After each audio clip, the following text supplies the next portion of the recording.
check.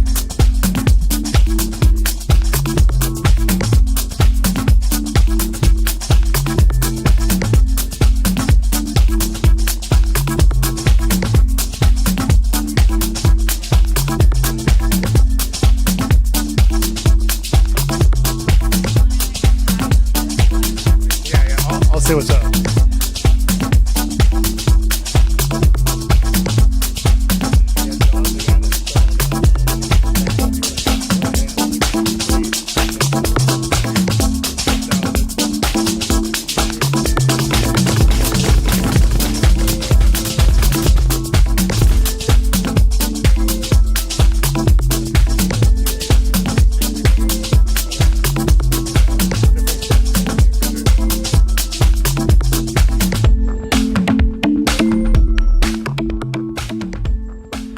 All right, make some noise for Purple Plum, everybody.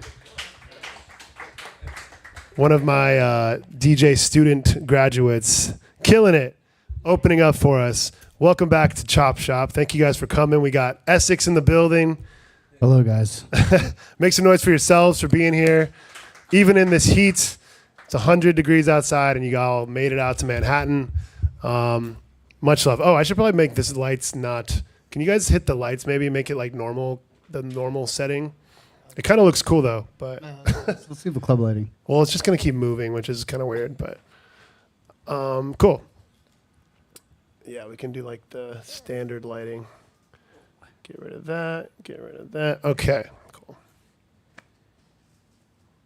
This is like right on me. All right, so welcome to you guys. Welcome to everybody that's on YouTube watching. I think we got like 11 or 12 people in there. As always, much more like, I mean, a lot of people can't be in New York all the time, but I think it means a lot if you guys come out, because obviously like the more people in the building, the more this doesn't feel like super awkward. So, so I want to introduce Essex here. This is Sam, one of my really good friends. He was nice enough to give us stems this month for his track, Dirty Paws, which I'm sure a lot of you are very familiar with because you've been remixing it. So yeah, I want to just kind of introduce him and ask him some questions, and maybe Sam, you can introduce yourself, tell everybody where you came from, who you are. Yo, everybody. I'm Essex. I come from Brooklyn. I live right over here in Bed-Stuy. And yeah, I've lived here for the last 16 years or so. Started my music career here. And yeah, still doing it. I was probably doing it about 11 years now. Touring and playing shows and stuff. Yeah, that's about all I got. Yeah, and I know maybe not everyone here might not know that you're also a sick graphic artist as well. You went to school for that, right? Yes, I went to Parsons here in New York for illustration and graphic design. So I do all my own artwork and visuals and whatnot. Yeah, and it shows because all your stuff is very cohesive and it's not like, it doesn't look like anybody else. So mad props for that. I wanted to give him the opportunity and give you guys the opportunity to see a little bit of his workflow because I think that's another really cool addition to Chop Shop that we added last month. So I'm going to switch it over to his laptop, and then I think he's going to show us the project for the original song you guys have been remixing for Dirty Paws. So yeah, let's see if this is easy to do. Okay, cool. And you got the output there, and there's volume over there in that little knob too. All right. Yeah, I guess we'll take a listen. Let's see. All right. Where's your best? I don't know what the stream's gonna look like, but we'll just do it for these guys. Okay. They'll at least hear it. All right. So this song, I guess one thing I'll say about workflow is it's very audio based. Like, I can show you here this sound that the whole thing is based off of is quite literally a sample from, I don't even remember where I got it from, but if I unwarp this, oh wait, no, this is frozen already. Hold on.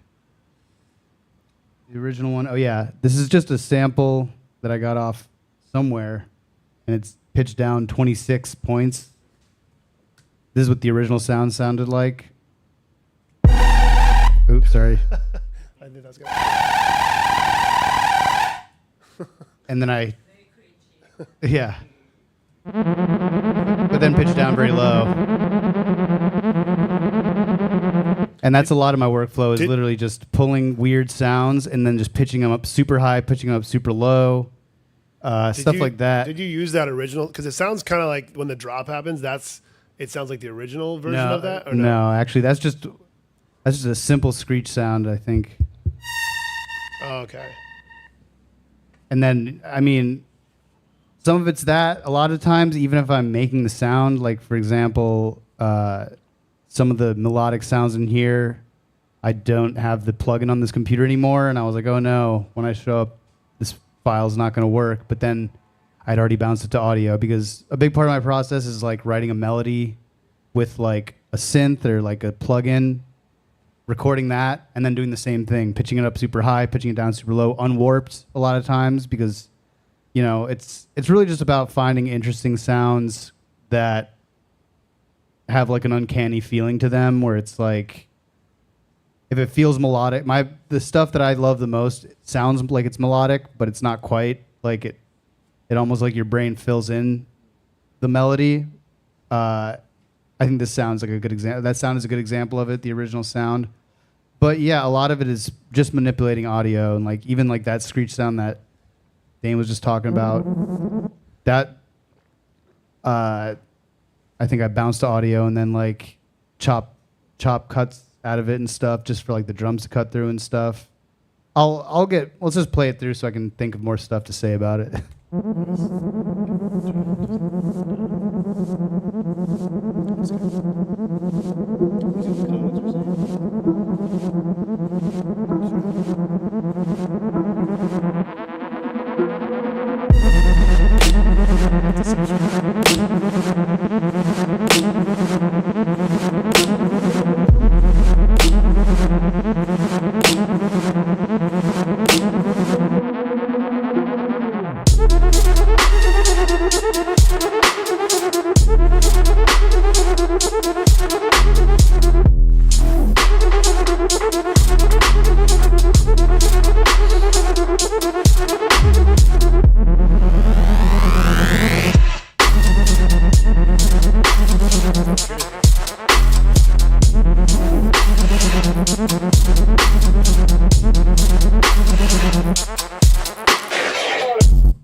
So yeah, as you can hear, like it's a simple song. A lot of like my work is based around composition.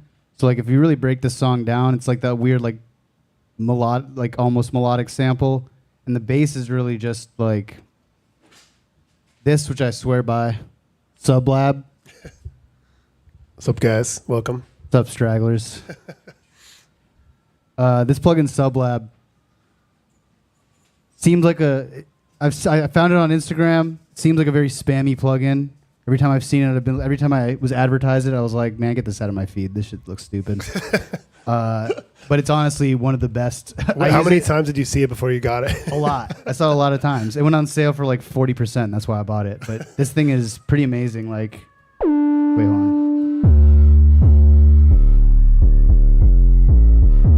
Just like a clean 808 every time. Honestly, for me, like workflow, it's all about fast. So like, I like to work fast, very fast, like not overthink sound design and stuff like that. It's really just like getting the idea out as fast as possible.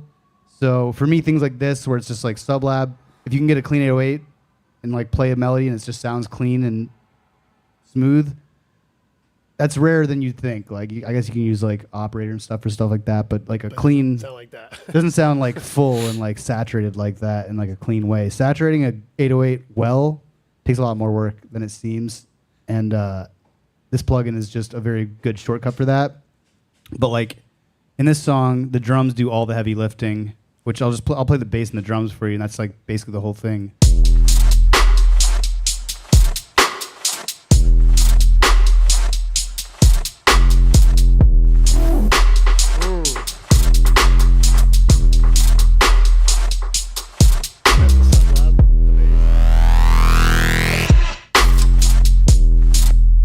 Can you show us how you're doing those like hard cuts? Like, are you utility muting stuff or like?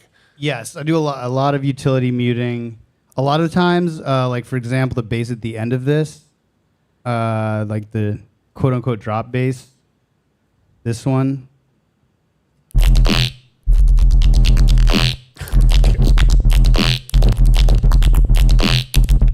That's literally just, oh well, the original, that was Sublab, as you can see from the freeze of the audio.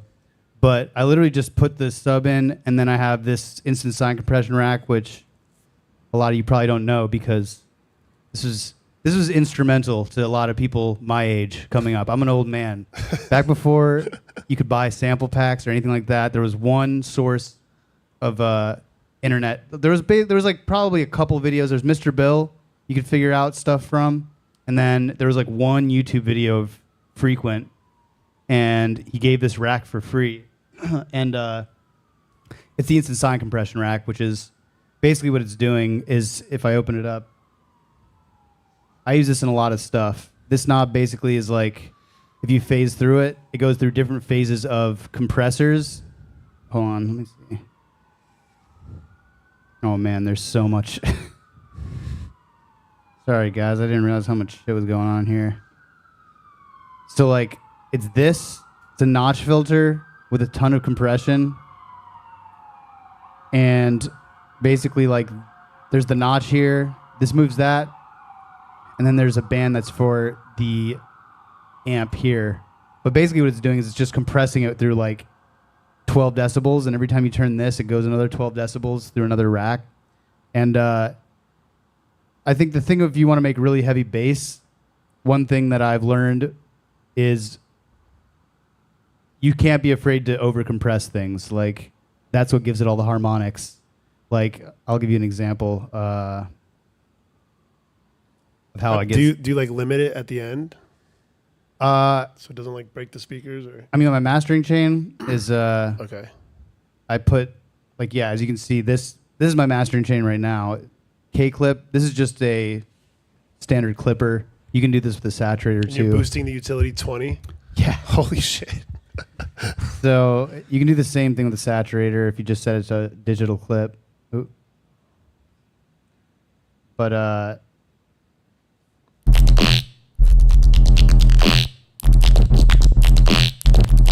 basically, yeah, it's a clipper, and what a clipper does is it just cuts all the peaks off.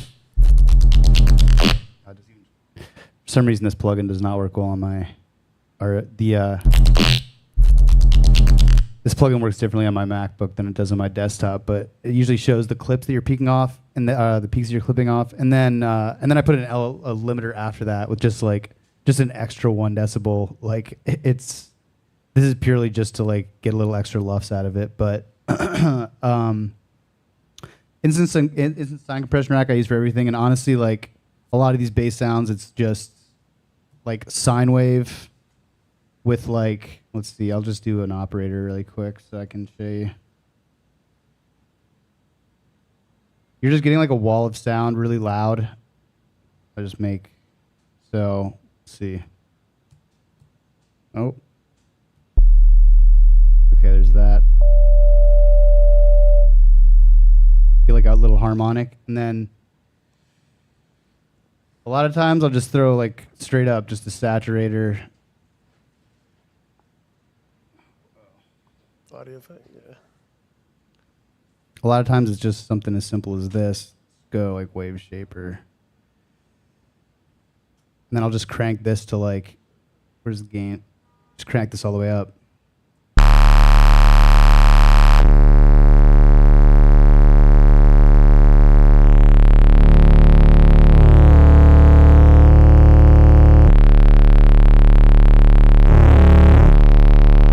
You can mess that in all kinds of ways. And then you just catch it at the end with the limiters. You don't have it on individual tracks, or depends. I mean, if it sounds good, it sounds good. But also you can split it. Like I'll put a bass splitter. Like I think on the original sound I have this, which is just like a rack that I got. But you can basically do this with anything, and it's just like two different. It's just a low and a high thing. So it's like. Oops.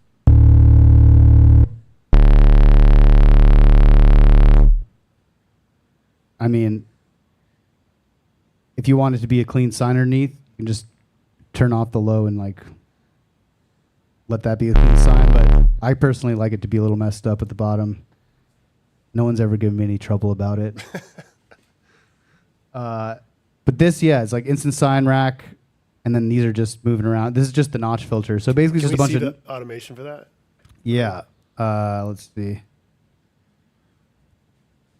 Oh my god, that's crazy.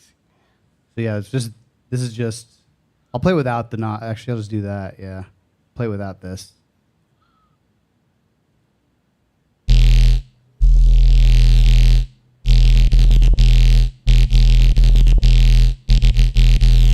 And then with this, it's like this.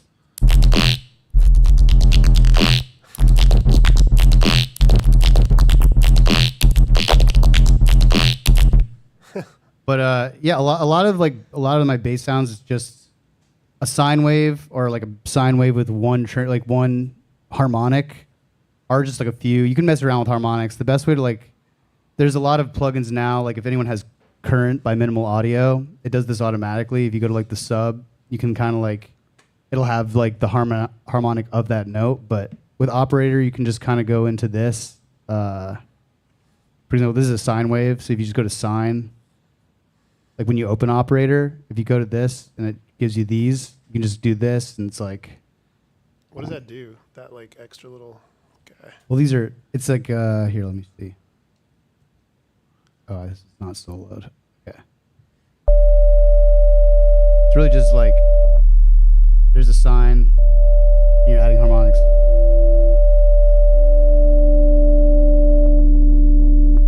I see. And then you can. Oh, okay. So you're filtering out. I mean, I wouldn't always use this for like. You can do this with a ton of things, like even just hard. Throw this up.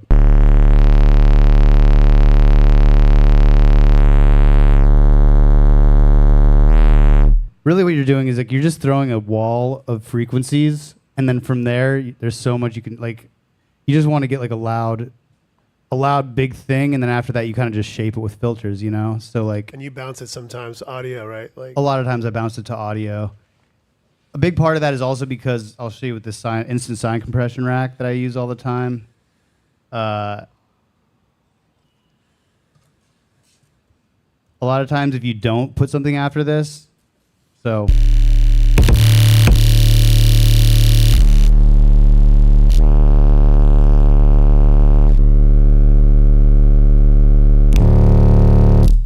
if you don't, that's the one problem. When you compress the shit out of stuff, you get that crackling at the beginning and end. So what I'll do is like, let's see.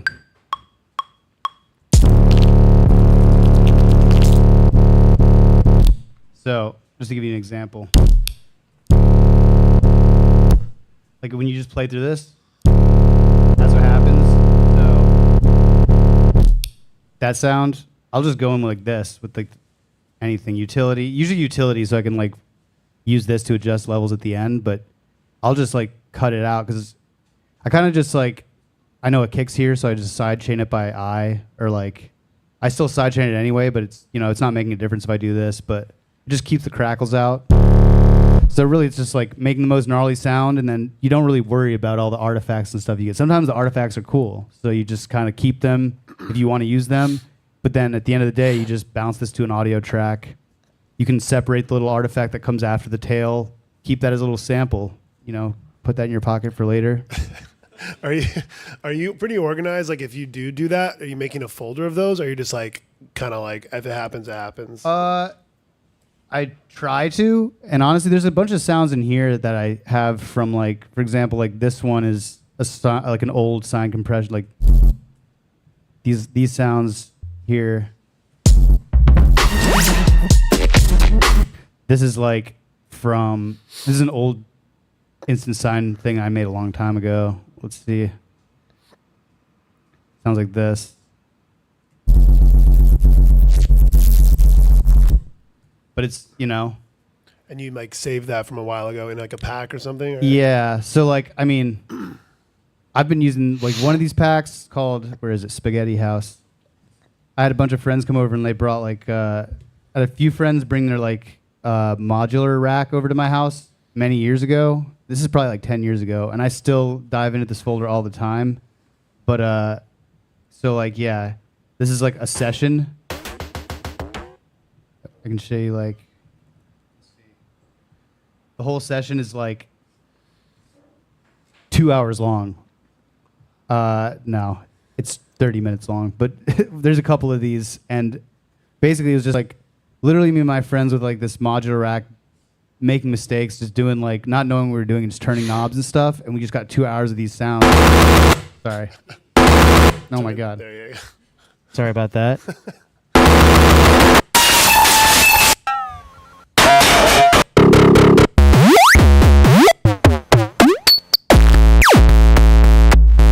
And then one of the things I did with that, one of the things I did with that was like I turned it into a folder called Mod Chops, and this is a bunch of little like.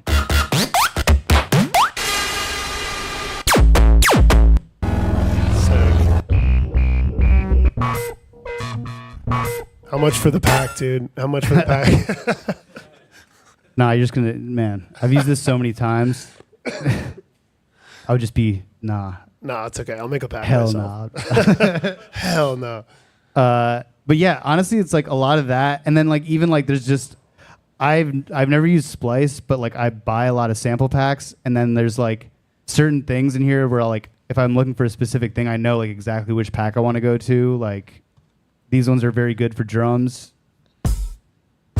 like drums with a certain character, like live character, and then like also count. The Count's drums are amazing. I use these a ton. I probably, After Party Kick, I think I've used this in almost every song for the last like 2 years. Do you have the John Casey drums? I do. Those are my kicks. As a matter of fact, I do. As a matter of fact, I didn't even realize this until recently, but there's one sound in here that is from a John Casey pack that I noticed when I was putting the stems together for the song. Because a lot of times for me, it's like I'm just trying to like get stuff out. So I'll just go in here to like my main sample folder with like all these folders I collected over the years, and I'll just like randomly go like this, just be like, just flip through and find shit I like, and like I just try and for me it's like I just try and move as fast as possible. I'm like looking for like a little like tweet, like just like I have like a sound in mind. And honestly now like I only got 12 recently, but like this whole feature of like similar search, You use that? I use this all the time now. Because for me it's like I think the thing about sampling is I think a lot of people have this like idea in their head that they have to like design every sound and stuff, but like no one cares about that stuff. I swear to God. Wait, no one cares about what? Sound design. Oh. In today's day and age. But that's literally what you're doing. You just described a bunch of sound design. I had to learn sound design because it wasn't so available back then. But nowadays it's like use presets, use samples. That's what they're made for. I promise you, no one is going to recognize the sample if you fuck it up a little bit and like make it your own. It's really like it's not about the flex of being like, yeah, I sat here and made this snare over like 6 hours. Like no one gives a fuck. Like, they're just gonna assume that you didn't anyways. Find a good snare. Just go find a good snare. No one gives a fuck about you like doing all the synthesis. It's not that cool. Keep in mind, I did learn how to do it, but if I didn't have to, I wouldn't have, because it's the ideas that matter. And yeah, I think let's see if I can think of anything else to talk about with this song.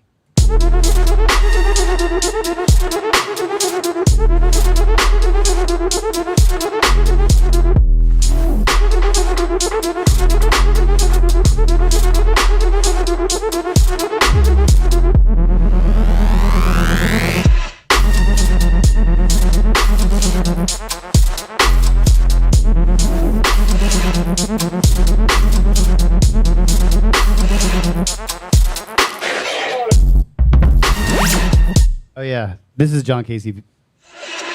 This is a John Casey sample. Let's see what it sounds like. I don't even know what the whole thing sounds like. Nice. But yeah, it just sounds like a cool, you know. It went with this. It went with the drums.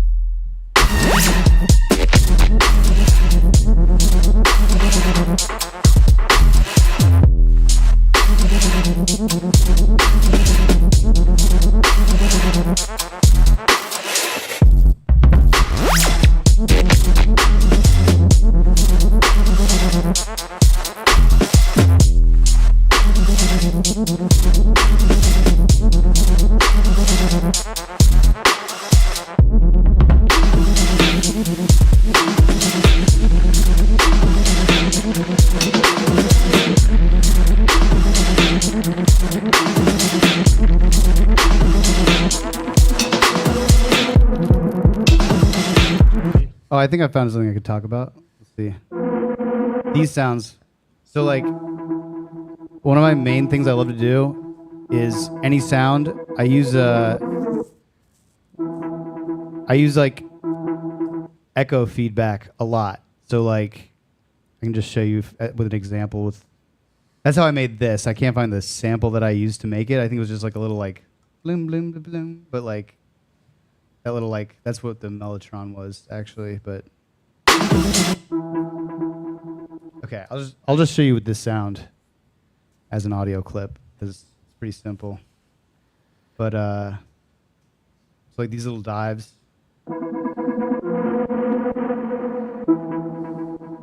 So a big thing in my process that I overuse to the probably too much, but taking the feedback on this thing, turning it way up, usually try and turn the dry wet down a little bit. I think this is a little over 100 hertz, so it's not fucking with the bass, but like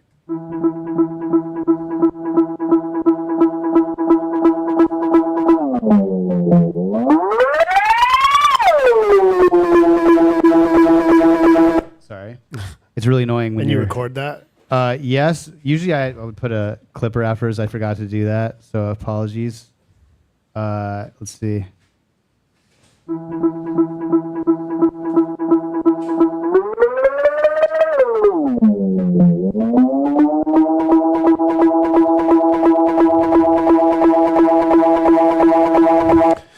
Is it because it's past 100%? That's why it keeps getting bigger. It feeds back into itself, but this is good for like any kind of shit. Like let's see, just get a little vocal chop, little hay. I don't use echo much, but like I didn't even realize that it goes past 100%. That's why I use echo because delay only goes to 99%. Wow.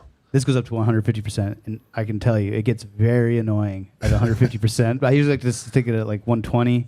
You got to put a soft clipper after or some kind of limiter. It like runs into itself. That's crazy. But let's just use this corny ass hay. Corny ass. But yeah.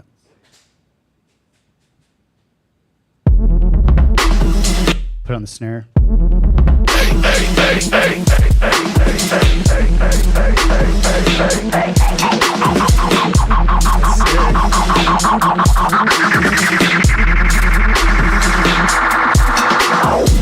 Woo! Damn, that's a secret like move right there. You didn't have to show us that one. That's awesome. It's a little secret. Super dope. I use that for so much stuff, but it also like it's a good way to just get like. I usually cut that into audio, and then I'll even just like take little clips of that. A lot of like the audio that I sample is like stuff like that, and then I'll just like cut like even just a second of that and just use like the tone of like a sound from that. But like it's really just about finding like making like, you know, I'm sure you've learned mud pies, like the term mud pies for like making bass, where you just do all this crazy sound design and like a long thing, and then you find a little cut of that. I just try and do mud pies with like everything, be that drums or like just finding crazy sounds, and then just finding a really cool little like 1 second snippet of that, and then that's like could be a hi-hat, like a weird hi-hat. Like I think it's just really about finding sounds, or like finding like a drum sound, like a hi-hat, and being like, what if it wasn't a hi-hat, but like some other weird thing that fills that same timbre, and like trying to replace things like that. It's really just about finding things that sound unique, but also just sound cool. Just got to sound cool. Really, that's the thing. Hell yeah. I think before we get into the like the remixes, do you guys have any questions? Anything you want to ask him specifically about some of that stuff, or just in general? Yeah, what's up? Talk a little bit more about your drums. Yeah. The drums, I think there's really not that much going on. Well, I'll say, okay, so I always have a kick and a snare layer, and I usually use, I will say the new on 12 drum rack is much better, but I used to always use Impulse just so I can like come in here and like throw a bunch of drums in here in a row and just go like, oh, sorry.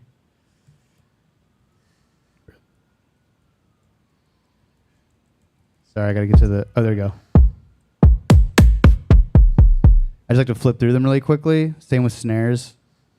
And on here, I have these like two externals that are sending it to like sending it to the side chain of these, because I used to use this Gatekeeper volume shaper to side chain, but Gatekeeper's cooked, guys. What happened to Gatekeeper? We're all on Duck now. About Shaperbox. Shaperbox is also cooked. Do you have Shaperbox? I used to, yeah. You have no authority. Never No, used I'm just it. kidding. So with this, you can just go side chain and then go to like say kick for the MIDI.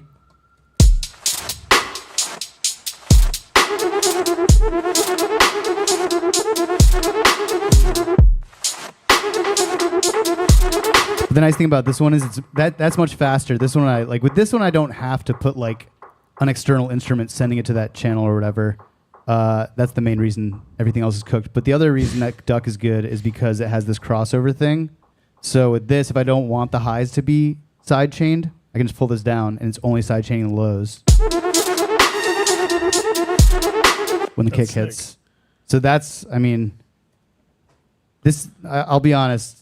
I was finding this project file and I realized this song's from 2022, which shows you how long I sit on stuff before I release it. But this is before I had Duck. I would recommend Duck way more before these. But the other thing with the drums is kick, snare. I usually keep pretty.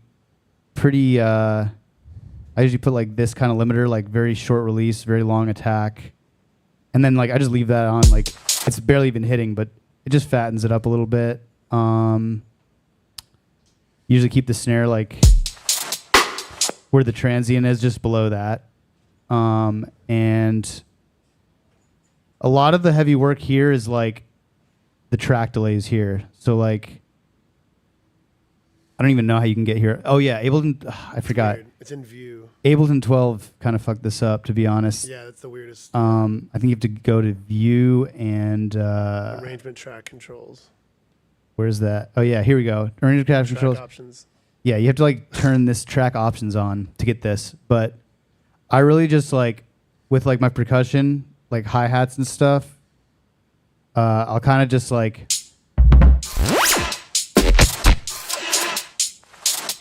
I'll like push this and like I'll kind of like fuck with it. So it's at 10. I'm gonna just make a note of that so I don't forget. But like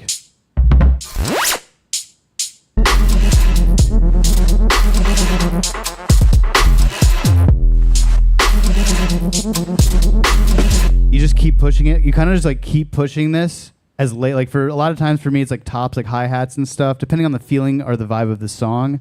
So like for bass music or like if you want like a really slurky drum beat, you'll like want kind of your highs, at least like your main hi-hat that's like carrying it with the drum and like the kick and snare. I'll push that as late as possible until it starts sounding fucked up, and then I'll like drag it back a little bit. And then like some stuff, like I think, yeah, this one is like -4. So that's like, that means it's like before it's hitting early. But that's just like a snare. So like that kind of shit. I think it's like, I try to like think of like a real drummer. So like sometimes if it's like a really fast beat, if I'm doing like a kind of footworky type beat or something, the snare I'll put like 3 milliseconds early, because like a real drummer, like when you're playing really frantic, you kind of like tend to hit the snare a little early and like you're a little like sweaty with it. So like it depends on the kind of beat. Sometimes like I'll put the snare like a couple milliseconds late, but it's really like it's a really fine-tuned way. Whereas like with this, if I were to like drag this back a little bit, that is like, that's like so many of these. Like that's just like, but this is like much more it's a much more dialed way to get it, because like the latency of drums, it's like, it's the kind of thing you can't really quantify or like you just have to feel it. Like you can't really, you kind of just like you're hitting this as you go and like figuring. Wait, is this actually at -8 or did I just change that? Don't save your project. I just won't save. It's fine. Either way, it still sounds. So yeah, good. if you guys haven't tried that before, I mean, you might not know what he's talking about. These numbers on the right are milliseconds, and when you go up like 10 or 20 or whatever, it's making the whole everything on that track is 10 milliseconds late. And then some of them, like that snare, were -4, so it's hitting -4 milliseconds early. And I love this technique because then it's on the grid still, but has groove, you know. Yeah. Yeah, it's a very easy way to like keep things on the grid and like still make edits very fast using like just highlights and doing stuff like this, like duplicating and stuff, but still have that groove. Honestly, I never use groove pools really because I think I like when the groove kind of switches up partway through or whatever, and you have more freedom that way. But I can just like show you an example of like playing the drums by themselves, and I'll just like fuck with this snare. I'll like keep pushing it, and we'll see where we get to this sweet spot.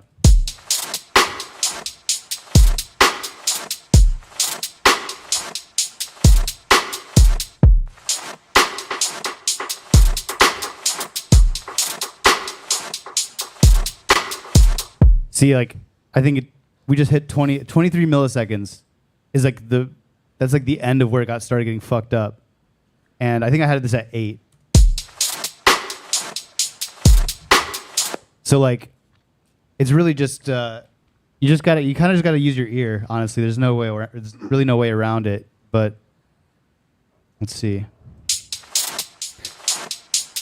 Same with these.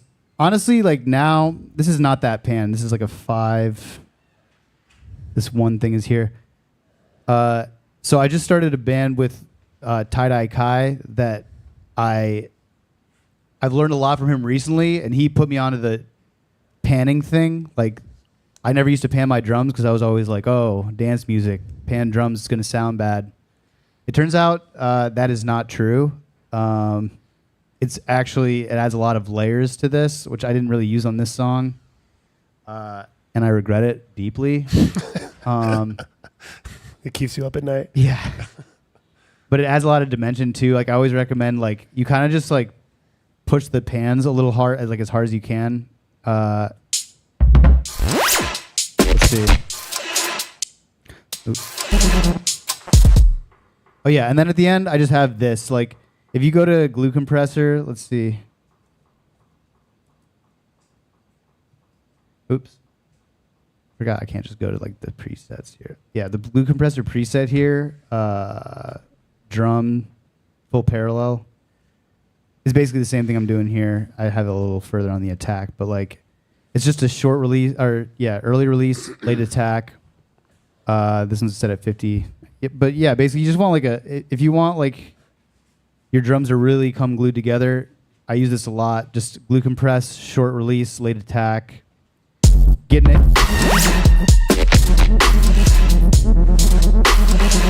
Honestly, this one isn't hitting here, but usually I'll get to like.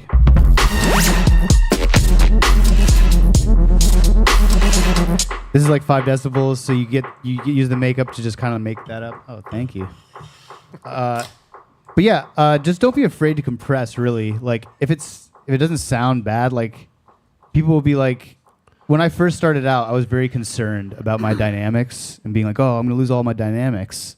But at the same time, would also be like, oh, why does everyone else's music sound louder than mine? And it's because no one else gives a fuck about dynamics that much. Like, that's just a producer thing when you're like, oh, but I'm going to lose the dynamics. I can't hear the difference, but like I know that this is going to ruin the dynamics, so I'm not going to make this decision. Fuck that. Just trust your ear. It also depends on the genre you're in, and like we're in like a very...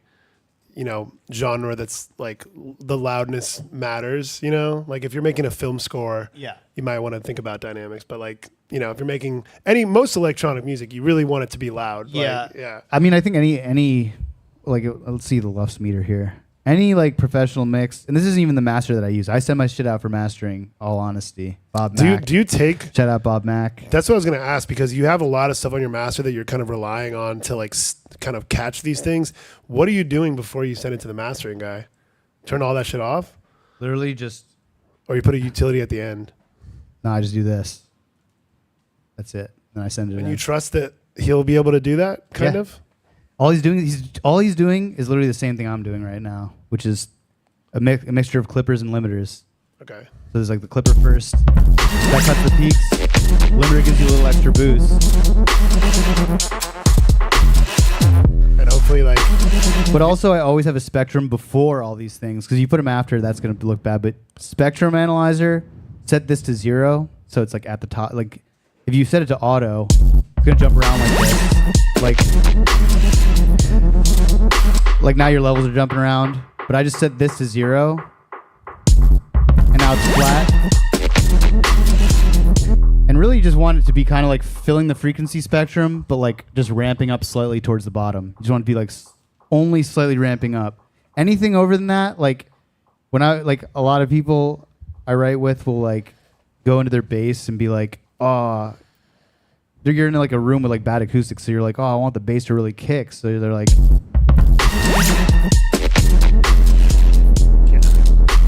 And they're like, oh, the bass is like up there because it feels good on your speakers, but like you can see if you stick the spectrum on your master, this is at -17, you know? So you can always judge by looking at your master where everything sits. And then I would turn all this stuff off. Can you show us what the good versus the bad, what it looks like again? This is how it was, right? So 17? what I do is like when I turn all this off, the reason I turn it up so much at the end is because whenever something is like a little loud to me or like something's standing out too much in this spectrum analyzer, I turn it down. You can always turn down, like, you can always turn it up at the end with the utility, but like, yeah, when I turn all this stuff off, I'll just group this so it's easier, but when I turn this off, it's like hella quiet. You can turn up there. But it's all in reference to each other. That's what you want your bass to look like, right?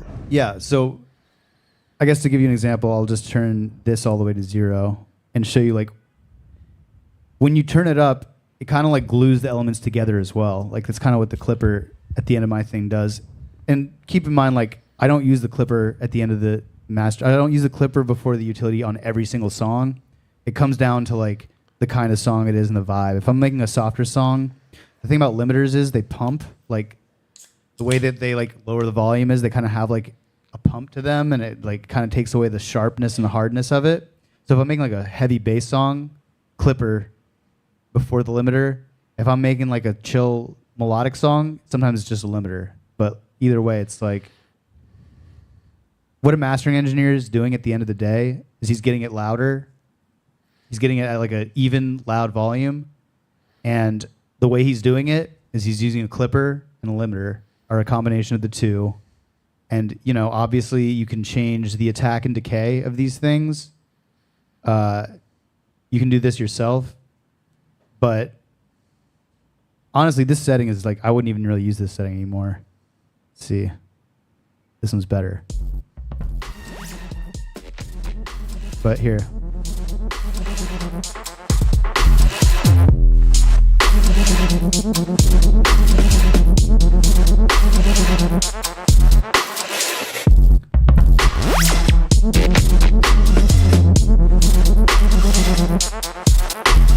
And that's fine, you know, that's like -8, -9, -8 LUFs. Honestly, that's probably like a LUF lower than like what the final master was, but that's like the reason I send it out for mastering is to get that one extra LUF without it sounding like shit. Like but I played this out for years I played it for years before getting it mastered, and it sounded fine. And I think a big part of this is like the loudness a lot of times comes from the combination of elements that you have as opposed to like how much you compress them or how like what you've done to them. Like it's really about choosing a series of sounds that fill the spectrum themselves. So like your lead, like it's when you're making the decision to like have a lead sound, you kind of like want it to fill the gap in the EQ spectrum here that like everything else is missing. So like if you know there's a gap, let's see.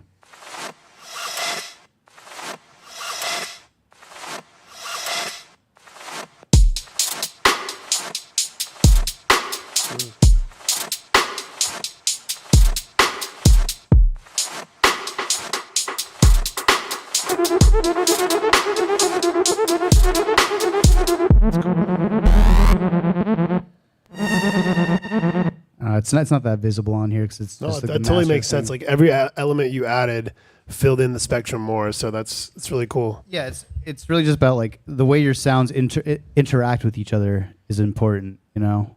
Get to the remixes soon. Yeah, let's do that. Let's do it. All right, guys, give it up for Essex for this little production. Not little, with his production tips. That was amazing. I feel like I want to go produce right fucking now. So thank you for the inspiration. But first, we got to play all your tracks, right? So, yeah, we got a lot of remixes to get through. We have about 20, maybe a little less than 20.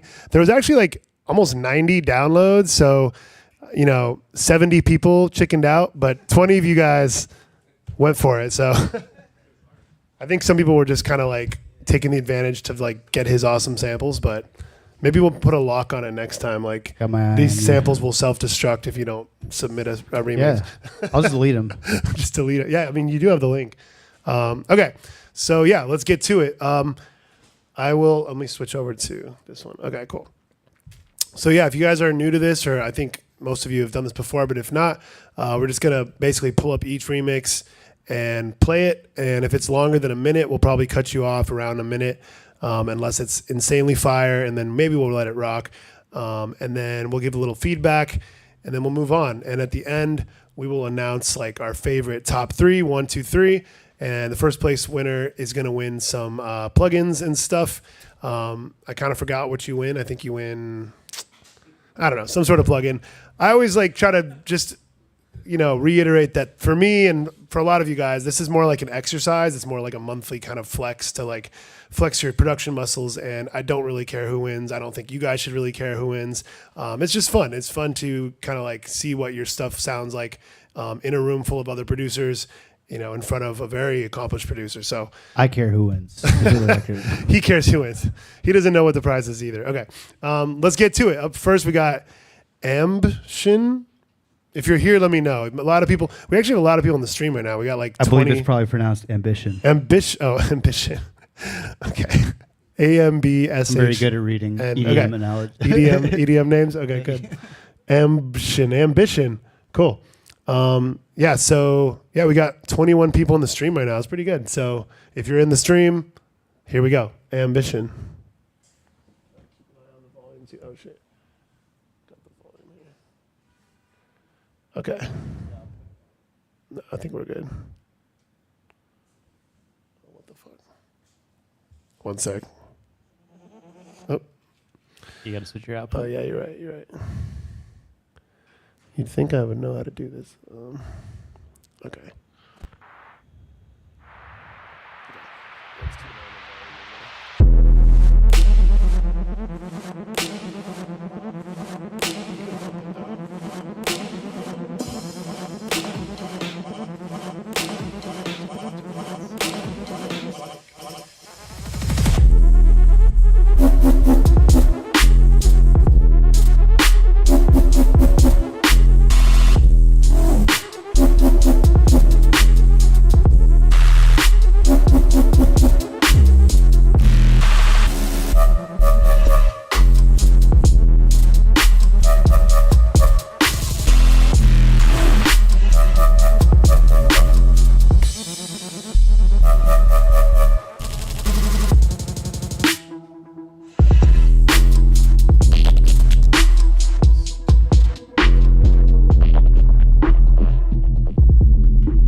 Give it up for Ambition. Shout out Ambition. What do you think?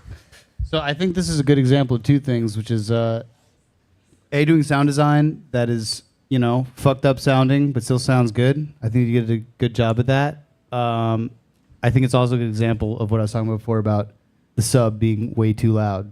I think you could have turned the sub down by probably like 6 decibels, and your mastering chain would have just made all that high frequency stuff cut through a lot more. I think it's kind of like you got to view your mix as like a fish tank. Your sub fills up. At a certain point when you're putting the limiter or the clipper or whatever on it at the end, it's going to cut the top off anyway. So like having it be that loud and having it just kind of like reach the top there, it's going to have the same effect once you put the mastering stuff on it. You're really like, even if it sounds really cool to have like the loudest sub ever, it's not going to sound that like it's just not going to sound that way when you get it mastered, or if you master it yourself. And if you don't master it yourself and you go out and play it, is going to sound like a really loud sub with a bunch of quiet stuff over top of it. Nice. Yeah, I mean, we got a tough critic over here, so just watch out, guys. I think that was... Sorry, I thought I was supposed to give feedback. No, that's good. I think that's really good. I think, like, I didn't even... I'm glad you have the volume there, because I think if anybody of the two of us should be in charge of, like the volume is important, right? You got to find that middle point where it's bangs, but you can tell what's happening, right? Yeah. And I think you did you were kind of like, when you have to reach for it a couple times, that's when it's like, okay, something's going on here, and I know you had to do that. So yeah. I think well, that's also another reason I like to write with a clipper on the master, is because it's a good indication of when you start getting it turned up loud. It's kind of a mixture between like the LUFS reader and like the volume before it, and you're kind of like, you can get it to the LUFS level you want, then you kind of like hear where it's distorting, and whatever's distorting you kind of turn it down from there. And that tends to be the drums or the bass, or like the kick and the snare or the bass are usually the things you kind of have to like fuck with, because like a really loud snare when you're writing, and this has been a problem with me for years, is like I love my snare to crack through the mix, but like at the end of the mastering process, you're just cutting off a huge peak, and like for me, I've learned over the years you just gotta like keep turning your snare down. Like everything, the bass sounds good really loud before it's mastered. The snare sounds good really loud before it's mastered. Same with the kick. All that stuff can come down because it's all going to get leveled out in the end. The great equalizer. Yeah. Nice. Can it be at the same time when you mix it with headphones? It sounds different than just like when you hear it here, yeah. Yeah, I think that's, well, I often like, I usually write, my studio at home doesn't have like sound treatment at all. It's like purely a vibe thing. It's a long room though, so like I can stand in the middle of the room and kind of get an idea of what it's going to sound like on a system or whatever, because it's like I can hear how it's going to travel. But usually for like when I mix down the song at the end before I send it out for mastering, I have a pair of headphones that I do that on, because I think it's if it sounds good on headphones, it usually is going to sound good as far as like fidelity. But then for like a system, if you're like writing for like shows or something, you're writing like a heavy song, you want the bass to really hit, then it is helpful to have like a place in physical space that you can hear it that way. That being said, it's like there's two different mentalities to that kind of mixing. Like I think headphones are better for like the fidelity of your drums and the way they all interact with each other and all the high frequency stuff. But like the way that your bass and your kick and snare interact, which is what a lot of people are going to feel at a show, is much more felt in a physical space and a lot harder to get right on headphones. Which is a lot of times, honestly, why I use visual things at home, because I don't have sound treatment like that. The spectrum analyzer on the master is kind of like my indicator of that, where I'm like, if it sounds good in my room and like I can feel the bass, but it's not like insanely loud or also like too quiet, then I'm like, I can like visually see, I'm like, oh, well, it's there. Like I don't even have a sub at home, but I know like when I see that formant, or like I see that one like resonant frequency where it's supposed to be, I'm like, I know the bass is there. Like I'm not too worried about it. Like it's going to come through a subwoofer. Yeah, it takes a long time too, because like you're a pretty like advanced, like, you know, decades long producer. Like over time, it just, the more you guys, I know a lot of you guys are, you know, somewhat new, so it's like that's such a common thing to just crank the sub as much as you can, because you're like, I want this to bang, but it is kind of counterintuitive. Like you have to leave room, otherwise you actually are making it bang less. You're making it like less loud. Yeah, you're really just you're taking away space from all the high frequency and mid frequency things, because that's what a limiter and clipper is doing, is just cutting all that stuff off. Like, yeah, the stuff that makes it sound so cool when you're like mixing without a limiter and you're just cranking your speakers, that's not how it's going to sound when you distribute it, or like when it's compared to other music. If you throw it in a DJ set with other songs, it's not going to sound that way. It's just going to sound like a really loud bass note with a bunch of quiet stuff over top of it. Yeah. All right. Well, make some noise for Ambition one more time. I think that's how you say it. Ambition. I didn't really say much about it. I think musically is cool. Like I think there's lots of different ways to approach a remix contest, and this one, it definitely kind of stayed with the theme of the original. It didn't sound that different. But I think if it's mixed a little bit better, then this would be something that I feel like Sam could drop, because it's like in the right genre. You know what I mean?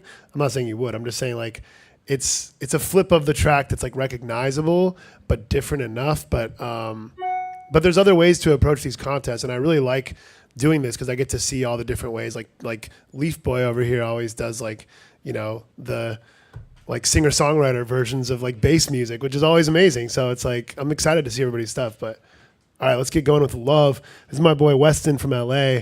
I didn't know he did this, so shout out to him. Let's see what this sounds like. Shout out Weston. You can crank it if you want. If you want.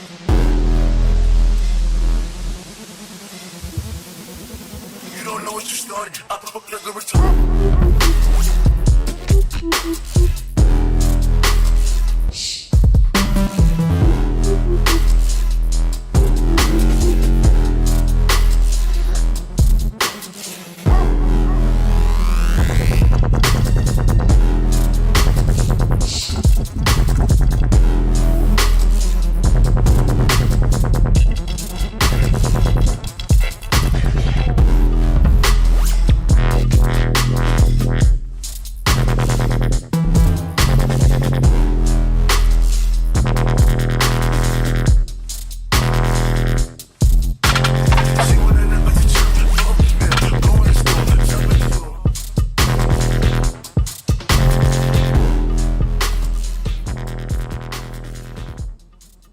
All right, make some noise for Love, y'all. Thoughts? I think it's cool. I think this is a victim of what I was a very always used to fall victim to early in my career, which is the flex syndrome. You're trying to flex all the stuff. You want to like put so many ideas into like each bar, like all this like it keeps going. Like I think the thing with all like sound design stuff and when you're doing cool little like fills and stuff should just be like now and then. You kind of just want like the simplest idea possible, but then like every like few bars you give them a little like taste to like you're like, yeah, I can still do that. Like trust me, I can do that. But like most people are not trying to be like there's tons of producers I can name and I won't name them here because I don't want to like talk shit, but there's tons of producers I know that are way more technically proficient and like impressive, but don't have as much of a like connection with their fan base. And I'm not saying to me, but as like artists that are simpler than them. And I think a big part of that is because most people are not like, whoa, that sounds crazy. I wish I could hear that every 3 seconds for the next like 3 minutes. Yeah, like you should give it to them once. Yeah, give them a little taste of like the sound design chops. But like most people just want like a song that sounds chill to listen to. Like throughout. It's tough, and it's tough with this kind of competition too because it's a minute long. So it's like you have to find that balance of like how much do I flex and how much do I. Yeah, I think when you're like, oh, I'm gonna really like flex my chops here. I think a really good way to do that is to change it as much as possible and keep it as similar to the original as possible, while you know referencing the original, and also, you know, the whole like sound design flex thing. I think that was like very popular in the early 2010s, but like now where sound design, like I said, you can get any sick ass sound on any sound. You can go on Splice and get a sick ass bass sound. You can go to like current or CRM2 has a bunch of cool ass bass sounds in their presets. Like I think the sound design flex is like not quite the same. I think it's really like your choice to use like a really impressive and big full sound is really I think you should like limit that as much as possible and like try and make your drums and the idea as sick as possible and then use the sound design as like a garnish and not like the meat. That shouldn't be the meat. I love that. That's a perfect description. Cool. We'll give it up for Love one more time. Give it up for Love. Shout out Love. Yeah. All right. Up next, we got Leaf Boy, who is definitely in the building right here. I know he's shaking in his boots right now because Sam is not holding back. Sorry, guys. I'm trying to I'm truly trying to help people here. You know, I want people to do better. I think these are all good. This is all good advice, man. Yeah. Leaf Boy's won a couple of these. He was a student here. He graduated. So fairly new producer, but really, really dope. And yeah, I'm not going to talk too much because I don't want to like overhype him, but let's see what Leaf Boy's got.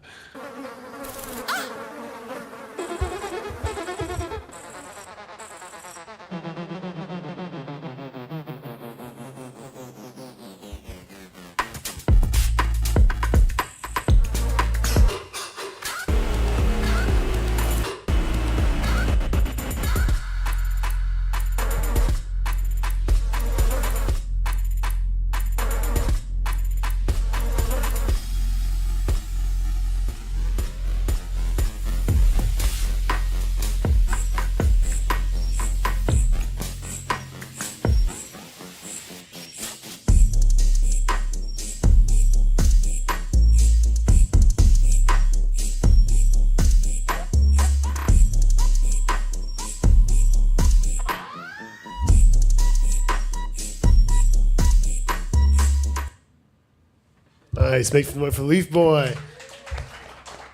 This is Leaf Boy over here. What's up, Leaf Boy? It's like, I thought it was very sick. In all honesty, I feel like if you just cut straight to this part here, it'd be perfect. Like, that's where I think that's where the refined idea came in. And I think that's like really, I think a big part of like making a song that you want to release is like just cutting it down to the part that like, if you were like, oh, I'm going to show this to like someone, like for me, like sometimes I'll think of like a producer I respect. Like if I'm like, oh, if I had to like sit down and like show all these songs to like G Jones or like E-Prom, what like, how refined would I want them to be? Like, what would I cut it down to? Like, only the parts, the best parts. And like, I think that's the part. Like, I think that's a very refined part at the end. That's all I really gotta say. I think like the middle is like that's fine, but I think that part at the end is really sick. So I would just cut straight to the meat and potatoes. You know what I'm saying?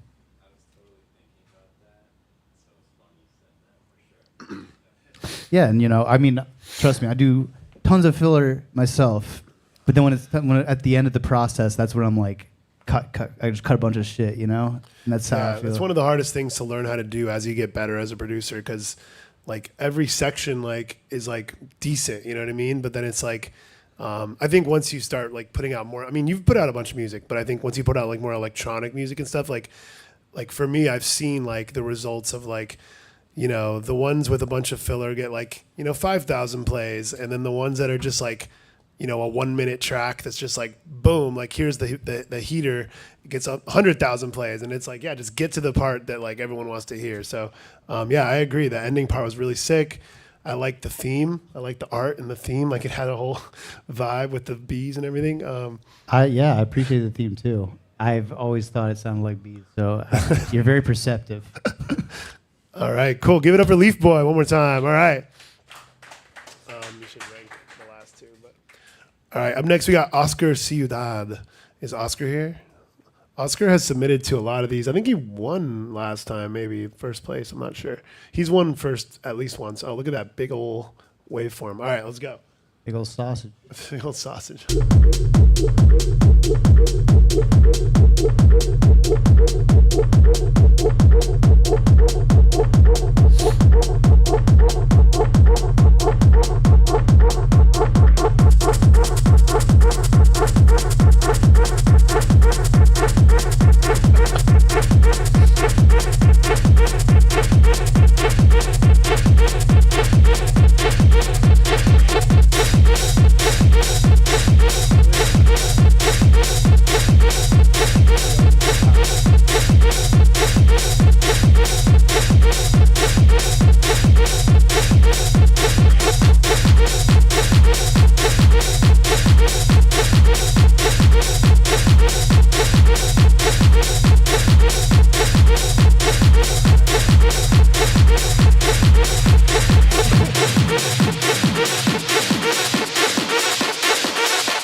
right, give it up for Oscar Ciudad. What do you think? I honestly I appreciate the originality. Like I think the level to which he switched it up, and I still kind of recognize the sample. I think that is a. I think I appreciate that, and I think it's one of the most balanced mixes we've heard so far. Very loud and clear. I'm also not a techno head, so I can't really speak to the content of the I think song like much. even if you're not a techno head, like it's just songwriting, right? I think there's a lot of good stuff happening. I think like you said, every time Oscar submits something, it's like very clean. He's very good at this genre.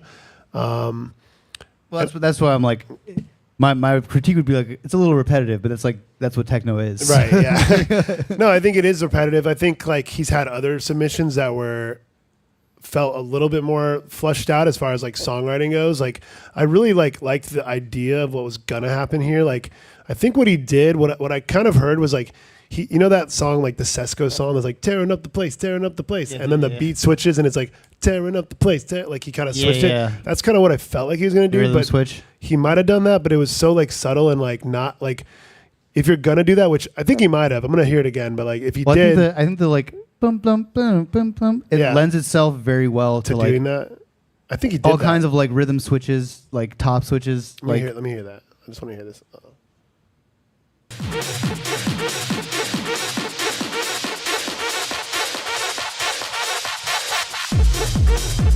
No, okay. I guess he didn't really do it. I just think like whatever this was, it could have been like such a bigger moment. You know what I mean? I think that like bum bum bum bum bum. Like it's that could go in a million different directions. Yeah. And I think that's like a very like crucial creative decision that you make when you're like building it up. Where as it like I would make that intro. Like I could see myself making that intro and then switching into a halftime thing.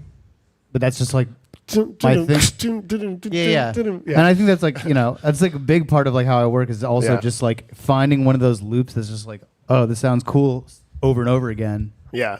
And No, then like finding a way to like make it sound cool in a different way. Like that's the switch up. Like that could be the drop. Like the build up could be like doing that sound in one genre and the switch up is like half timing it. Like that's always like something you can try is like get the weird sound and be like make a whole build up where it's like, oh, this is like double time, and you're like, oh, this is how the song's going, and then you just like half time it, and like that can be the whole drop. Like it doesn't Yeah. really. It's really just about like a drop is just like a surprise. Like that's. And yeah, like, I think Oscar's really good. I don't think I've met Oscar. He's submitted to almost all of these, and I think he's won one or two. But like, he's really good at creating the piece of the sound that's really cool. Like from the beginning, I was like, this is fucking dope, right? Yeah, I it's think just like, what does it do over time? Like I think that's also like that's a huge part. Really, just find that cool little snippet that you can like loop forever is like the hardest part. And then once Yeah. you have that little snippet that you can loop, then it's just a matter of like fucking with different drum samples, fucking with different like loops, different patterns, different like rhythms over top of it. Like that's the hard part. The hardest part is getting that cool little loop that works over and over again. Yeah. All right, Oscar Ciudad crushed it. Up next, we got Earl, who has submitted a bunch here. Is Earl here? I'm gonna turn off my email. Hold on. Sorry. That's Earl. Like, yes. I'm just kidding. All right, let's go, Earl.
Damn.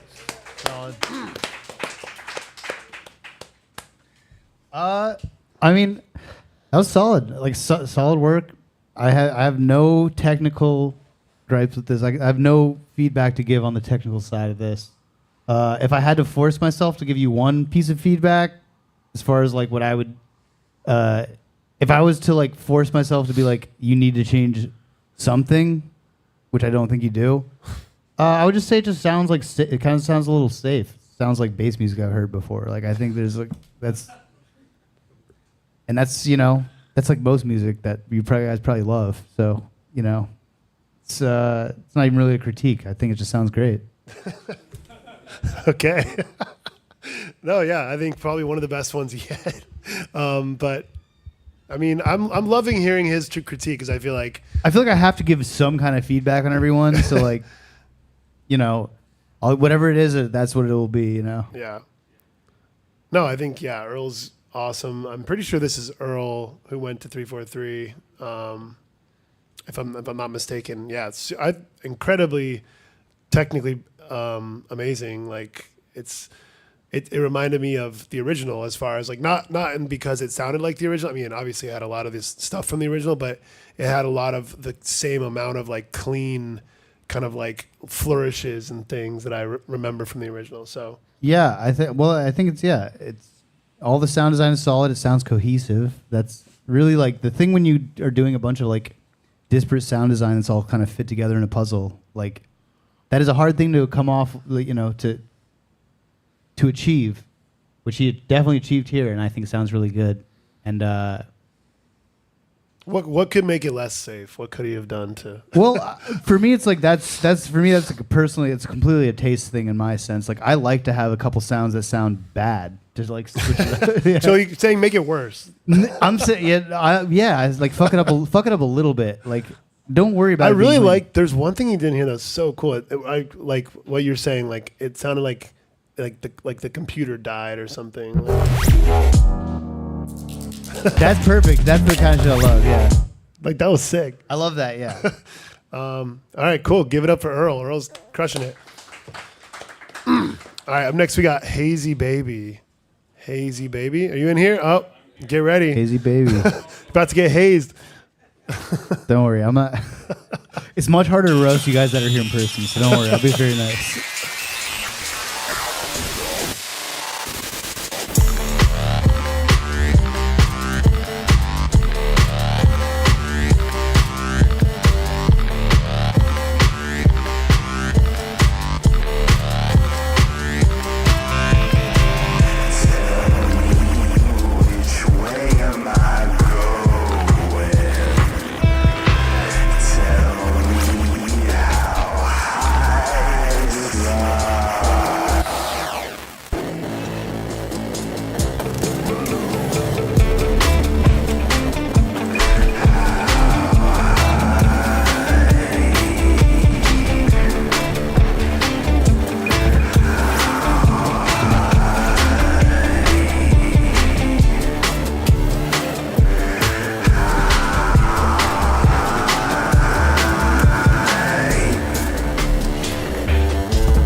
Nice. Nice. I love this because I know exactly, like I hear exactly what you're going for with this end part here, and I love that.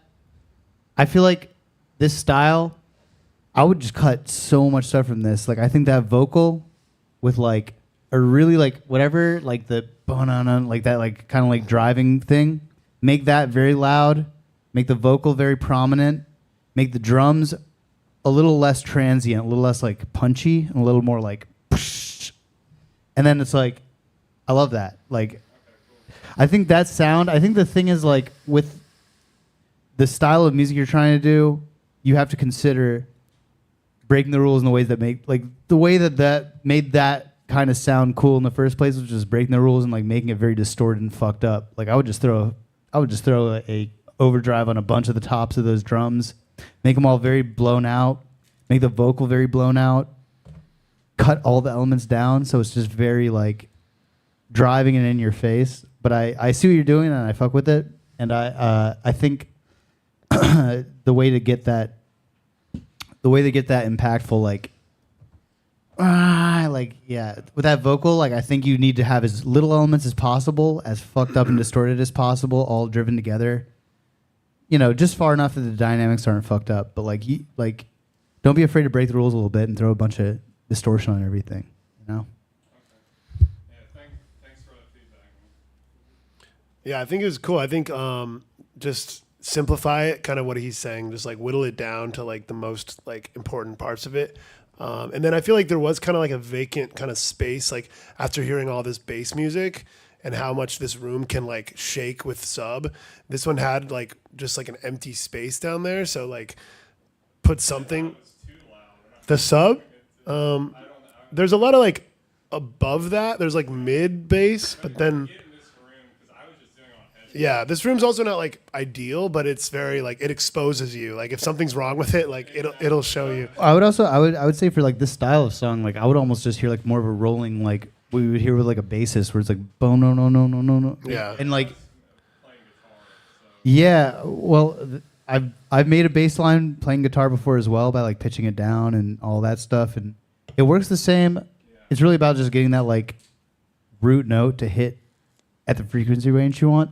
But like I would say, yeah, even just getting like a sine wave that's like a short decay and having it like repeat, like no, Underneath everything. throw an overdrive on that thing, like call it a fucking day, like that. It would rip. All right, nice work, Hazy Baby. All right, let's keep going here. We got Mix Row or Rohan Dyer. You here? Mix Row, you here? Where you at? Oh, there you are. Okay, cool. Let's go.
I'm going to cut it off because it's much more than a minute. But give it up for Rohan Dyer. Sick. So this one, very well mixed. Sounds pristine. I love when that dissonant chord comes in. Yeah, that's the one. Solid addition. I Bring it would in. love if you just continued that like chord progression going. So it was like instead of one chord, I would love if that was like a chord progression through that part. That was a solid addition, I think. I think the dissonant chord like it adds to like the dissonance of the track. Very appropriate. Yeah. Other than that, like I don't really have much else to say. I think you did a solid job on this. I think the only thing I would say is that like it's like just different style of music. I would have probably like maybe even like gone for more of a syncopated, like, or not even syncopated, but more like transient, like with like the lead melody. I think just the style of music. I think the run-on thing of the original sample, like, feels weird over like the double time drums, but that's me being nitpicky here. So I'm just No, I think I've heard a bunch of your submissions. This is probably one of my favorites. Mix is pretty good. I think like that piano really is when I was like, oh shit, like this is getting like I kept wanting to cut it off because I'm like I can't let you keep going to 3 minutes here because the rule is 1 minute. But it just kind of kept evolving, and I liked when you got into that. I was like, okay, now we're going somewhere. But then you kind of bailed on it pretty quickly. You went into something else. So I think you really like as you get better as a producer, as everybody gets better as songwriters, you have to be able to like know which part of your song is like the part that's like that's the best part. And I think both of us, like the whole room, like was like like that piano part was the part. So I think maybe bring it in earlier. Like think of the piano part as like the main part. You know what I mean? And maybe bring it in, take it away, bring it back, like evolve it a little bit. I think if you just bring it in for like 10 seconds and then get rid of it, it's like it's beautiful, but it's like has no purpose. You know, we got to like give it a purpose. So yeah, and I think that's also just a solid point of like, obviously this doesn't apply to like a remix that you spent like 2 days on or whatever, but 19 hours, that's what I'm saying. Like this doesn't apply to this, but like for me, it's like the fact that like this song that I like had you remix, I think it came out earlier this year, and I made it like 3 years ago. Like I think there's a lot of importance to sitting on what you're working on, and then if you still love it in like 2 or 3 years, then you know it's good. Especially like for me, it's like if I play it at shows for like 2 years and people still feel it, then I know it's good, and then I'll release it. But like if you are listening to it on your headphones, like you like listen back to it in 2 years and you're like, oh wow, this is sick. You know it's good. You know. Yeah, and you might come to those conclusions yourself, like, hey, that piano part's sick, and then like start to like edit it more, like being patient with it over time. I think like taking a little space from your work, taking a little space from it, love it for a while, listen to it till you're sick of it, get sick of it, let it sit on your hard drive for a bit, come back and listen to it again like a couple months later, and then you'll know. Nice. Or you'll hear something that you want to change and you'll do that, and then you sit on it again for a little bit. All right, up next we got Twin Fish over here. This is you, right? Okay, cool. Not to put you on the spot. Make some noise one more time for Mix Row, for Rohan. Woo! All right, let's keep it going. We got like 1, 2, 3, like 8 more. So we're going to keep these moving. Let's get it going here. Twin Fish.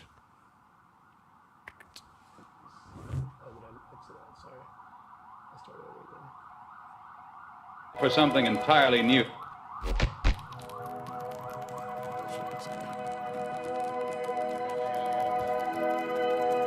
And now for something entirely new. They call it the Mud Buster.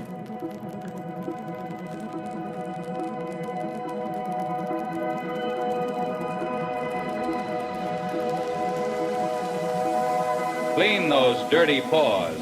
Switch.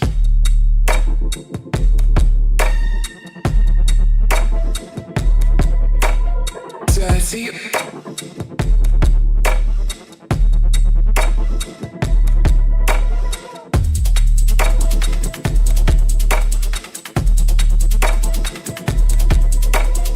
Dirty.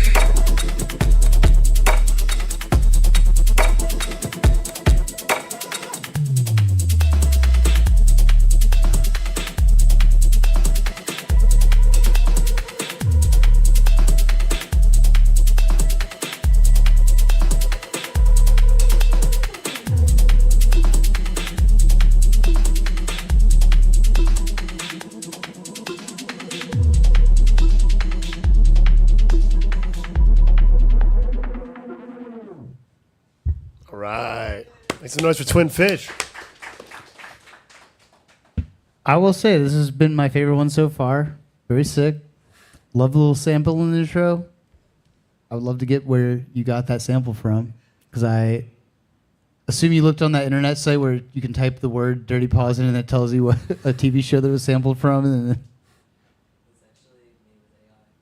you made it with AI? Wow, I love that.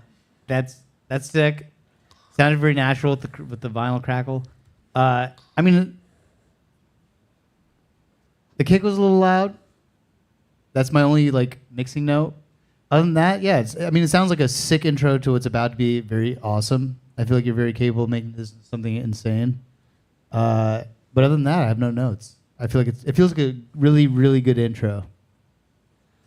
Yeah, that's cool. I think what he said earlier, like the idea is what matters, and I think like we've had a lot of like Earl, for instance, which is just like this like perfectly like mixed bass song. But for whatever reason, like, you know, I can't read his mind. I didn't know he was gonna say this is his favorite one, but when he says that, I'm like, oh, I see that. I see why you say that. It's like very original, and yeah, you put a lot of work into like the concepts of what's happening, and yeah, I liked it a lot. Mixing wise, I think could be like a little bit more like, you know, it's not as sausagey as some of the other ones, but maybe that's not the point of this one. So, well, yeah. like I said, I think it's like, besides the kick being a little loud, everything else is perfectly where it needs to be.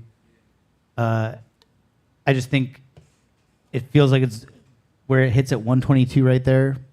That's where like it would really start. Like, I feel like this is almost like a perfect intro to a remix, you know? Yeah. Nice. Good work. Give it up for Twin Fish. All right. Keep it moving here. We got 9G up next. Is 9G in the building? I love that name. It's like so gangster for some reason. 9G. All right.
Nice. All right. Nice work, 9G. Oh, shit. Sorry. I don't know what this is. Okay.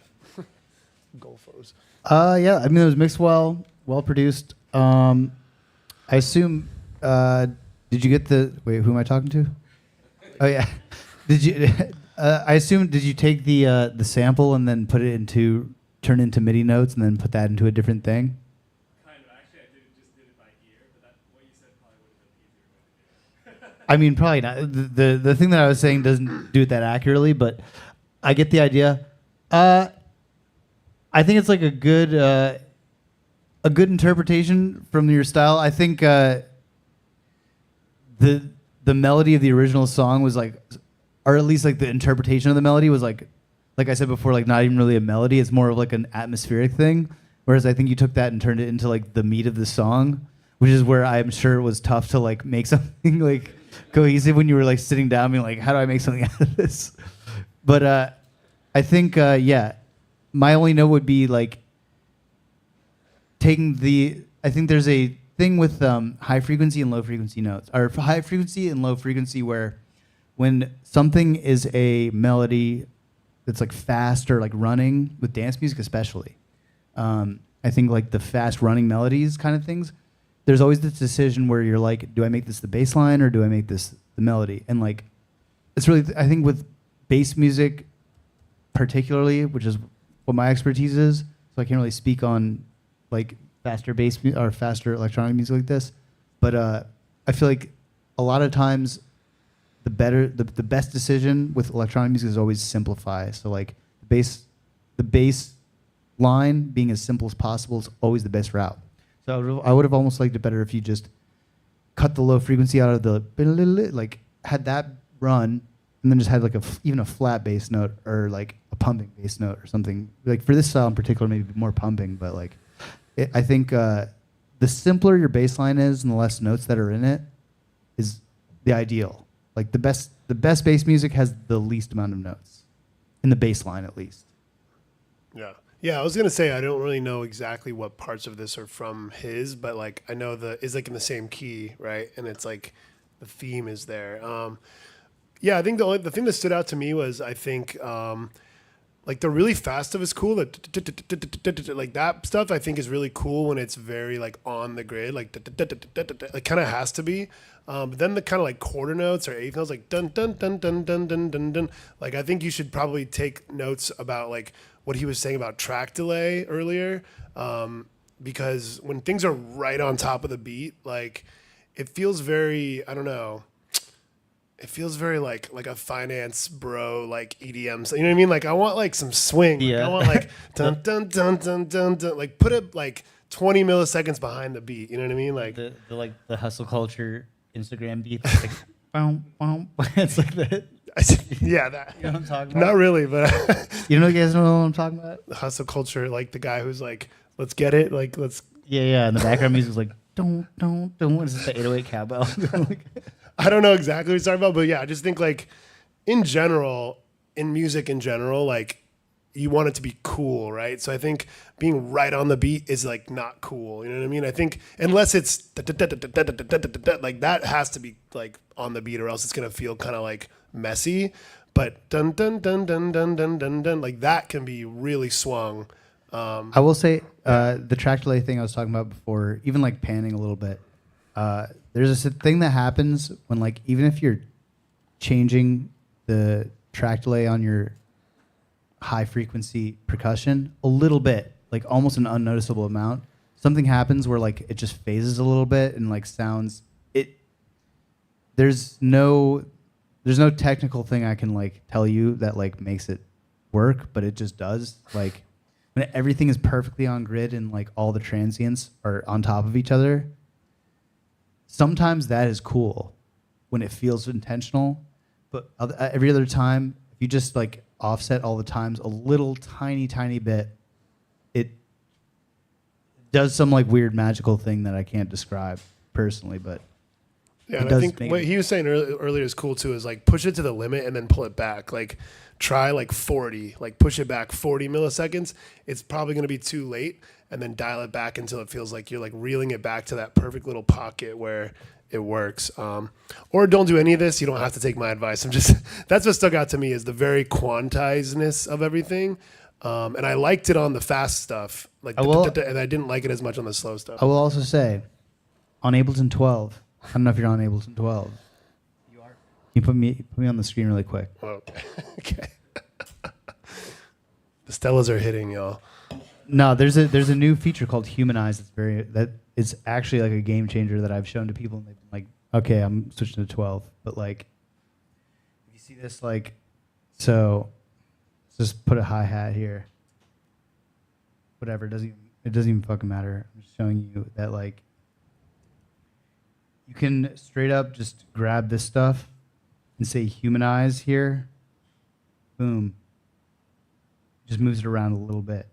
Like, it's not as apparent because these are all like full notes, but you grab this thing and like move it a little bit, it moves them around on the grid just ever so slightly, and even like this, randomize.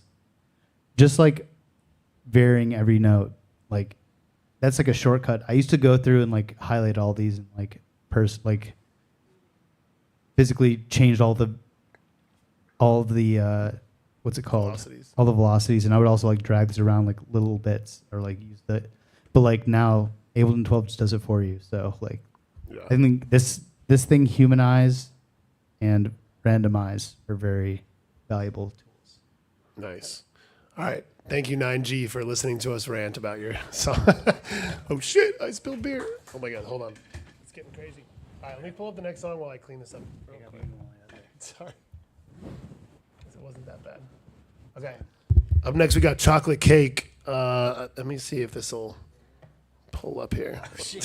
I spilled beer. Can somebody grab me a paper towel? It wasn't that bad, but okay, we good. It broke the stream, but it wasn't that bad though. No, the stream is fine. Chocolate Cake, let's go.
Oh shit.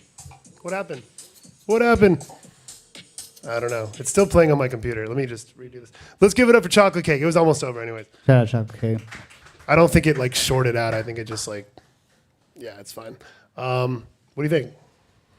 I'll give you a little context. Chocolate Cake, she's pretty new to Ableton and, you know, has a long ways to go mixing wise, but, you know, just every time she submitted, I'm hearing a lot of progress and yeah, I'm interested in seeing. I'll say, I think the mix down's fine. I think it's good solid mix down. My one critique is I think it suffers from stock sound syndrome.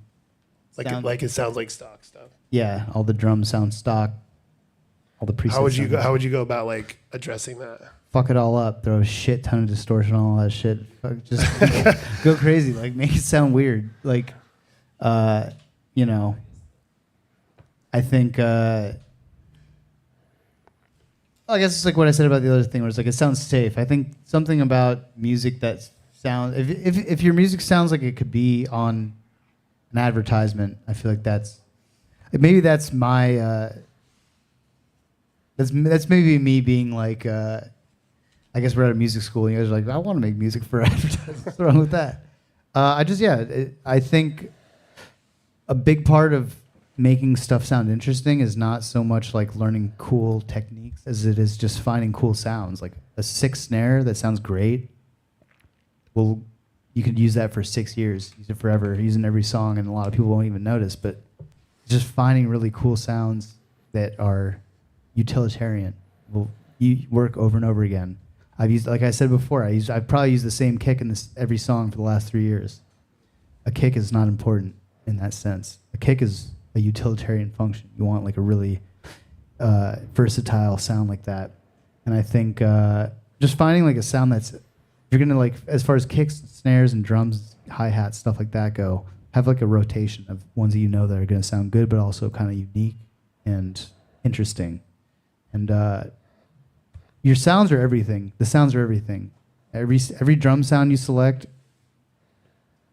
like, if you're going to use an 808 hi-hat or an 808 snare, do something to it. Make it interesting. Like, don't rely on people to, like, people are more perceptive than you'd realize.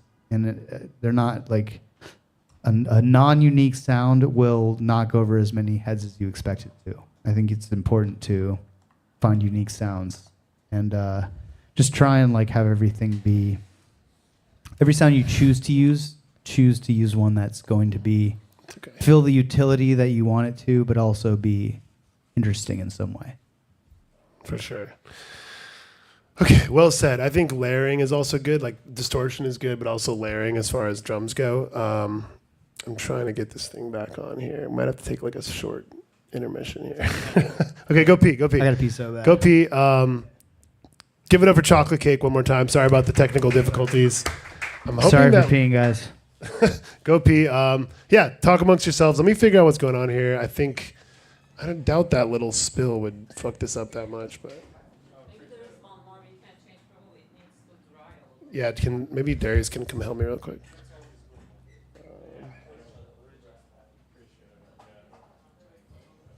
Cut, maybe. Maybe I gotta re-trigger this thing. No, don't restart that. Let's go over here. We'll get it going.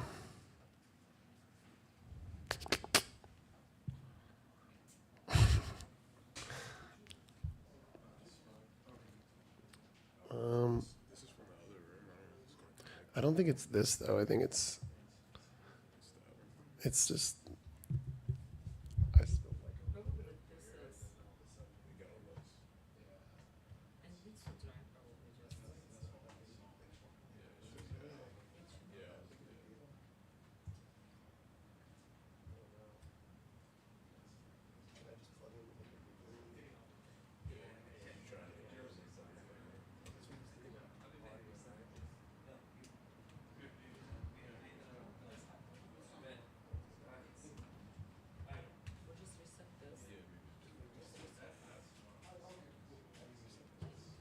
I'll just reset the backward. This is the problem, right?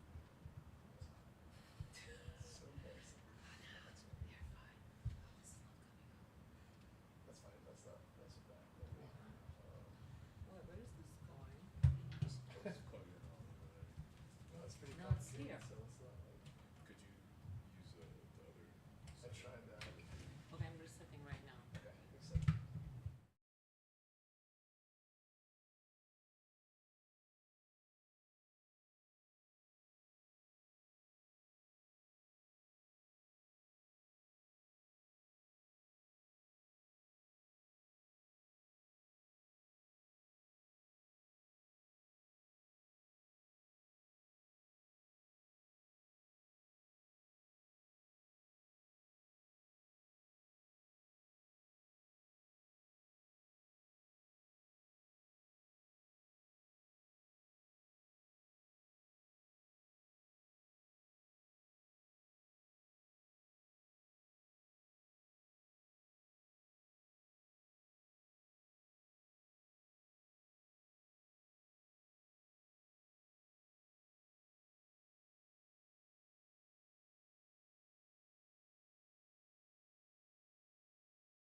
Just to be clear, there's a lot of nepotism going on here, and because of that, I'm going to roast it extra hard. Let me see the comment. Roast it extra hard. What? Let me see the comments a second. Oh, is he in the YouTube? For all the YouTube people, sorry about that. We're back, and He's we're about to get it going with Crook. Let me make sure I got. Oh, he's there. All right, okay. Crook, you're getting roasted, pal. Crook's in the chat. All right, let's go.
can hear it at least.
Okay, I think it's over.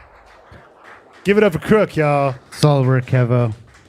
Yeah, we lost visual, but we can still hear it. So I'll try to reset that while we give opinions.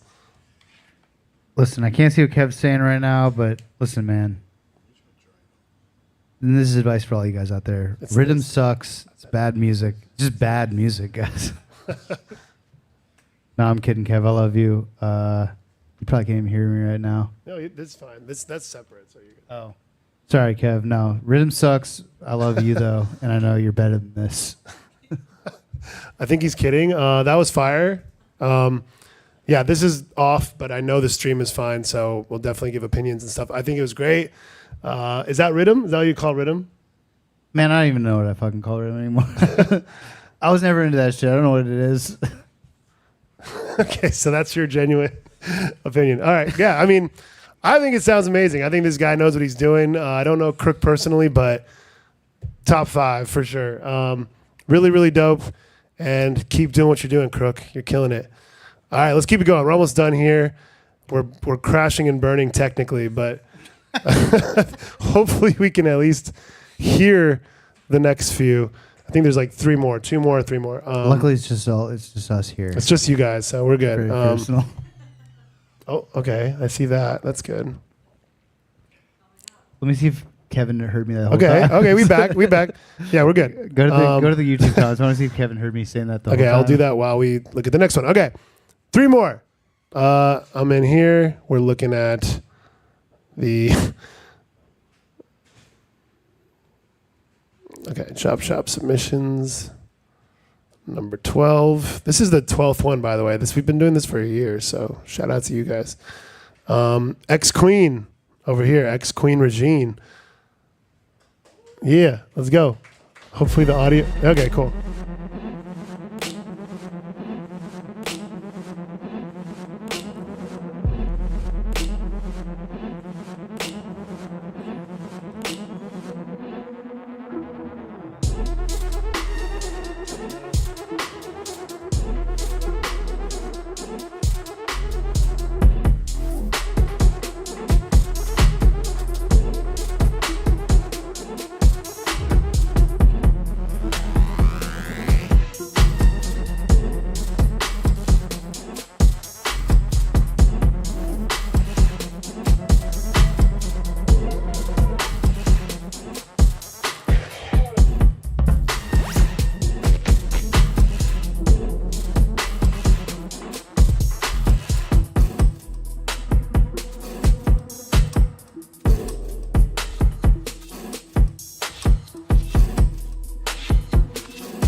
Hey.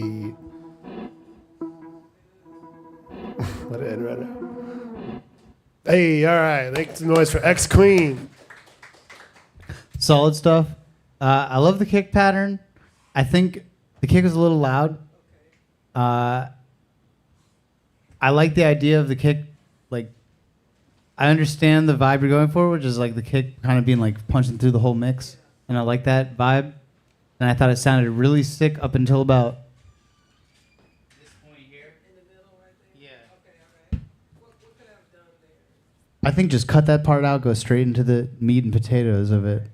And I think also with the really I think the thing about especially dance music, the kick is the most impactful part. So like if you're gonna have a lot of kicks like that, it's got to be very intentional, and like you got to cut a lot of other stuff out to make room for that.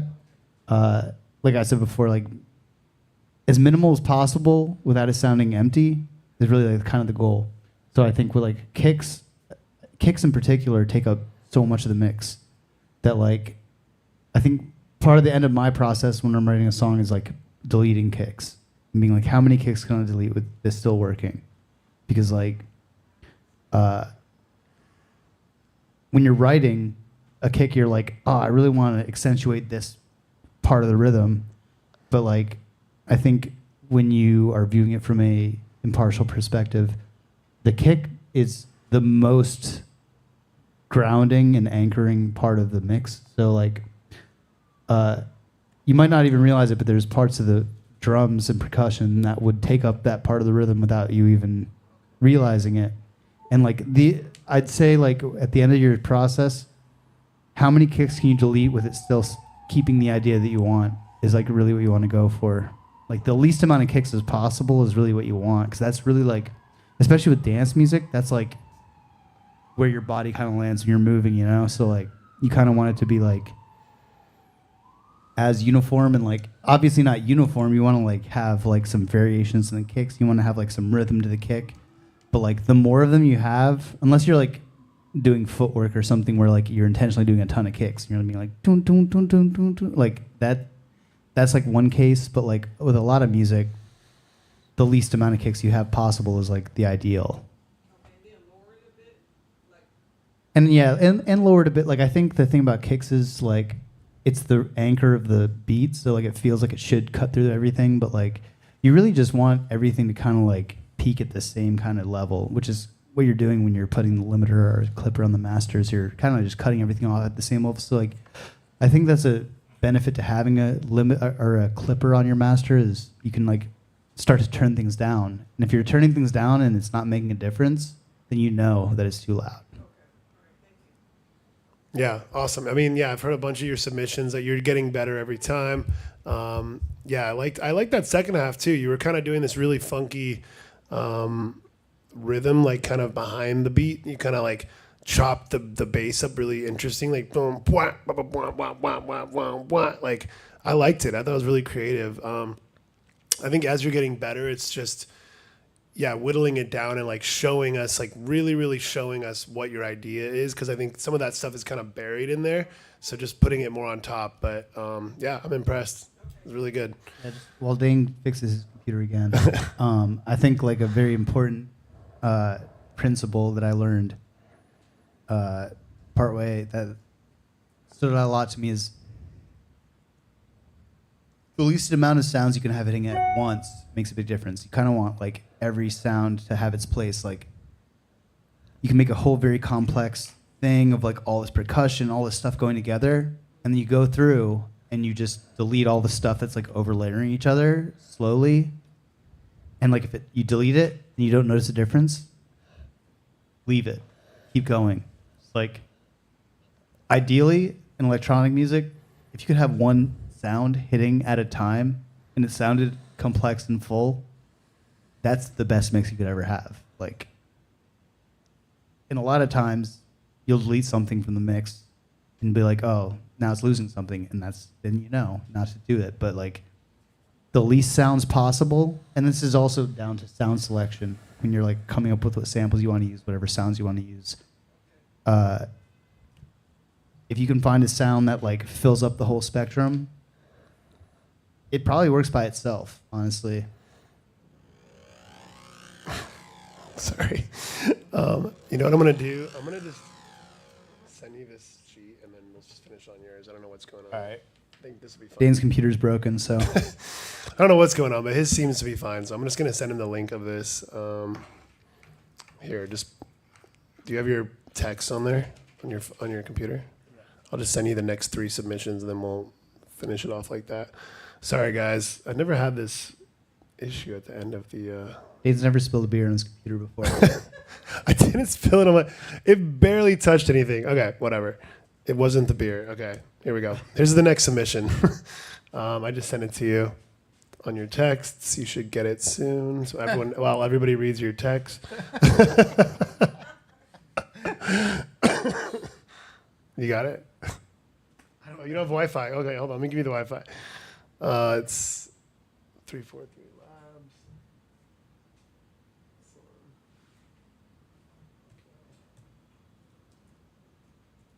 You guys are being very patient. Thank you. Okay, now you should probably get it. Your computer's gonna die too. I'm gonna plug you in. Oh, you don't have a charger. Do you have a charger? Oh my god. Okay, let's see if we can get through this before his computer dies. Look, man. Also, did it cut again? Oh yeah, hold on. This guy's SoundCloud link didn't work. I gotta send you the drive. It's Google Drive. Also, this isn't working. Another tip: never use Google Drive. It sucks. Well, Google Drive was the backup, so that one worked. Yeah, did you get that? Oh, sorry, did I send it? All right, at least we got it on the screen. Okay, thank you guys. We're almost done. 2 more after this, and then we're good. Guys, fucking relax. They're relaxed. I'm not relaxed. Fucking chill. Please work. Output, ska, transmitter, audio output. Ska. Okay, we can hear it at least. This is Nordwig. Ben Nordwig. Can you hear? No? Oh, he's right here. Sorry, dude. We can hear it.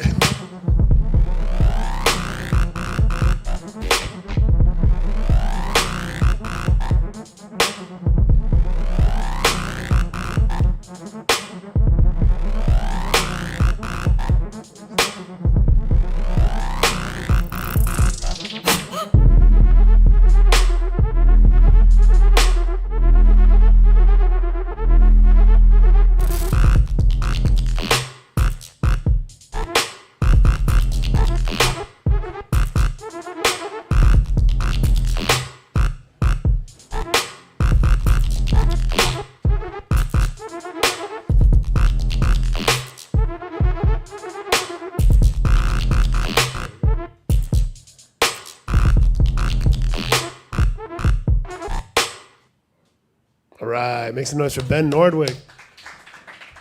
Shout out, Ben. So yeah, I think I know you just made this yesterday. It's a very short time. I know you were at Electric Forest, so no judgment here. I think the choppiness I like. I think the chopping that thing up. I feel like that. Just do that in a way that's very straightforward. When you like do chops like that, when you're like don't like, if you make it choppy but not consistent, then it just feels choppy. I think like a big part of like making dance music is like thinking of the way that your body acts while it's happening. I mean, like, and like I'm a victim of this. My early career, a bunch of my earliest songs are, I guess, like, you know, when I was first coming up, I had a bunch of songs that were like very complex and being like and like doing like, you know, fucking with the rhythm all the time. And to your average listener, they're not like, whoa, there's so much going on here, that most people are just like, oh, I don't know how to dance to this. I think a big part of like dance music is like simplify, like just make it simpler. And like I'm a you know, I did the exact same thing myself for the entire first half of my career. And I think the thing I've learned recently is simplify. Just make it easy to dance to, make it very simple. And, you know, if it doesn't sound good, simplified, then that idea is not a dance music song. You know what I mean? And then it's free jazz after that. Yeah. Or yeah, it just has to feel like the bass line, like the chops and all that stuff. It has to feel one with the drums. That's the thing. Is I feel like it feels like the drums and the chops are separate. It feels almost like you took a song and like chopped parts out of it, and like that method is something I utilize all the time and I love to do.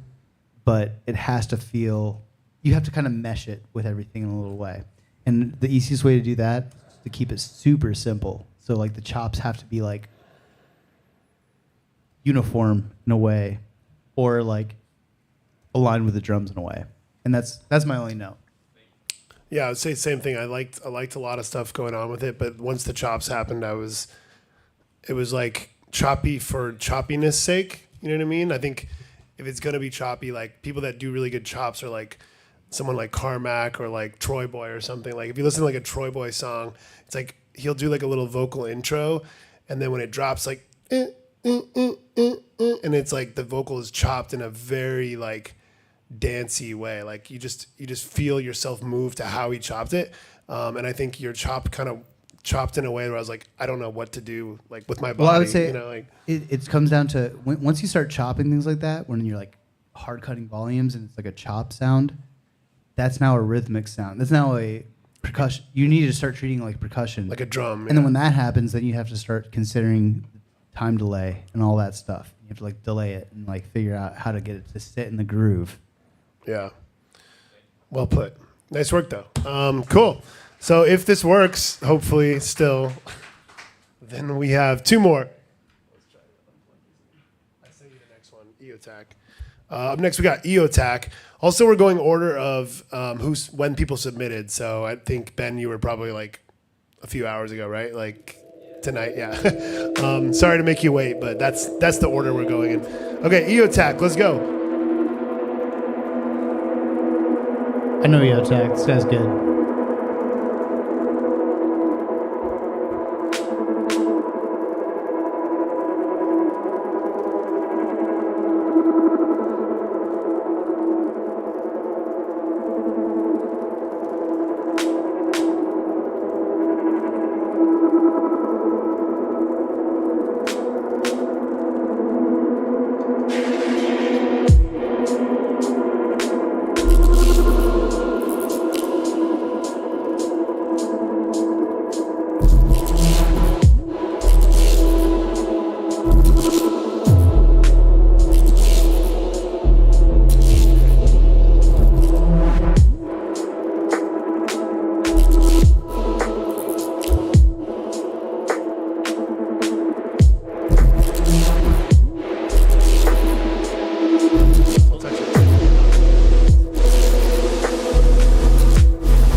All right, make some noise for EOTag. Shout out EOTech. I mean, We love this one, by the way. clearly this is my favorite one so far. Yeah. But I mean, instead of like critiquing or whatever, I'm gonna explain why. Is that I mean, use the idea in a way that's original. Switch it up a little bit. Great production technique. Everything sounds very clean, and it's not doing too much. It's not trying too hard. Like the times that it flexes its sound design, it's contained to a very short period of time. Simple as fuck, and then there's like a little period where it's like, whee, and like something happens. And that's the thing, is like the way to like make music sound complex without being overly complex where it's annoying is like when you make like the bass or like the drums overly complex, that to most people becomes white noise. Very short bursts, that's a good flex. And then like in between, if you want to get fancy and you want to like flex that you're like, you know, not just like playing loops and like doing impressive stuff, just do little tiny things. Like there's like a point where like the chords just go, and you just like, you know, transpose your chords, go, like simple stuff like that. Like find something that's not like distracting, that's like unique. Like keep it moving, keep it changing throughout, but don't have everything changing constantly. Have like small things change throughout. Yeah. Have a solid thing. Find a thing that sounds good, simple. Find a good song, if you do no edits to it, sounds good. And then the edits are just the little garnish. Like don't rely on the little micro edits. Find a good thing, let that be the thing, and then fill it up with little tiny things in space where like one thing's happening at a time. You can only focus on one thing at a time. So like if you're gonna get really complex and like flex your chops, have that be one at a time. No one's gonna be like, oh damn, the chords were bending while that other thing went woo. Like everyone's just hearing one thing at a time. And you gotta choose what the most important thing is to flex at that time. One thing at a time to flex. That's Yeah. No, that was awesome. I think one of my favorites by far, EOTAC. Joseph is a graduate of 343. We're all super proud of him. He's opened for Sam before in some shows. And he made this like, I think he got the samples like 6 hours ago, I think. I think I saw it when he downloaded it. So it's like, that man is a machine. Like he just locks in and makes hits. So super, super dope track, Joseph. And I'm glad you like submitted because we needed that. We needed that like little. It was awesome. I loved it. I mean, sorry the glitchiness is happening with the screen, but like it was shout almost out EOTech. it was almost kind of cool just to hear it, right? Not to see it, just to like feel what that felt like, just audio. So that was awesome. All right, last but not least, the Aki way. We're gonna go with Aki. I think I sent it to you. Oh, the Aki way. This is artist name's Aki. Is Aki here? Is that your real name or is that just an Aki thing? I don't know. We'll see.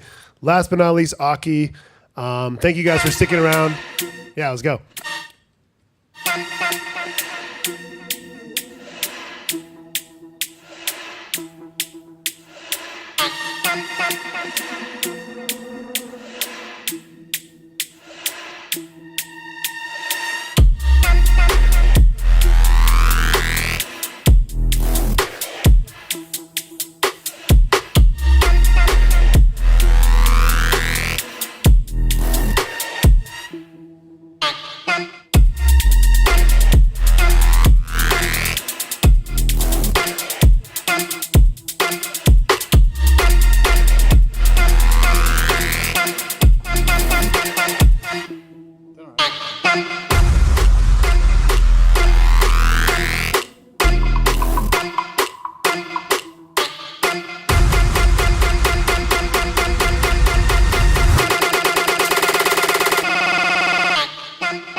Nice. Give it up for Aki. The Aki way. All right, that was our last submission. What do you think? That was sounded good. I think a little simple, a little on the grid. That would be my only. Use a little track delay. Get a little swing in there. Get a little natural feel to it. You know. Yeah, I think it was good. It was a nice little sketch. This was probably the literally last one submitted. So who knows how much time spent on it, but appreciate the effort. And I heard a lot of the samples in there. So you're incorporating all the samples. Just needs a little more massaging to kind of figure out like what the concept is. You don't want it to sound corny. You don't want it to sound like meme music, like that last like you know what I mean? There's ways to use those big impact noises, but with filters or with kind of just like automation, so it doesn't feel like you just pulled it out of Splice and dropped it in the track, right? I would say more if you're gonna like not go for meme music, it's more like the bam bam. Yeah, like the that little, too, yeah. that one sound is like. I think like when you're producing music, there's an easy tendency to have like a sound like that where you're like, oh, this is just some kind of like ambient bam bam, but like if it feels very forefront in the mix, then that's what people are going to focus on. And I think if like you have a really simplified thing like that, unless it's like the sickest ass sound you ever heard, you don't want that to be in the forefront. Like, Yeah. people can hear. I think people can hear things in the mix, even if they're quiet. You have to give people more credit than you would think. Like a lot of times, it's like, yes, a lot of people don't pay a lot of attention to this type of stuff, but it's an unspoken. It's like to the uneducated listener, it's like it's just a thing they feel and not hear. And if a certain sound is very loud, to you when you're producing, it will sound like it's blending into the background, but it's actually, to the person hearing it for the first time, it's right there in the forefront. And if it's loud, if it's too loud, that's going to be the focus always. Yeah. And One thing that always sticks out, not in this track, but in a lot of beginner producers' tracks, that the first thing that they'll do is they'll have like hi-hats, like and it's like 10 times louder than everything else, and they don't even notice it. And like I get that, like when you're starting to produce, you're stoked to use a hi-hat for the first time. So you're like, I want to hear that hi-hat, But as you get better at producing, you're like, you'll hear that hi-hat even like 20 dB quieter, because the hi-hat's so high and so like crisp that like it doesn't have to be loud at all. It'll cut through the mix. So obviously that's different than what you're talking about with the synth here, but just in general, like, taking your time. I mean, also being the last one to submit might have been the least amount of time spent on the track. So maybe he would have thought about that, if he waited another week or something, like, yeah, I think like a good way to view it is like when you're making a mix down or something like that, like think of yourself like coming out of a cave, that you've been in complete silence forever, and every sound that comes at you is like brand new. And like if you come out of a cave and like the first thing you hear is like it's the last thing you ever heard, and it just goes on throughout the whole song, you're gonna be like, you're gonna go back in the cave. yeah. Like introduce everything gently. Like think of everything. Yeah. Give everything an intro. Yeah. And- or not even necessarily. Like sometimes you can cut straight in with something, but just don't like Slap you with it.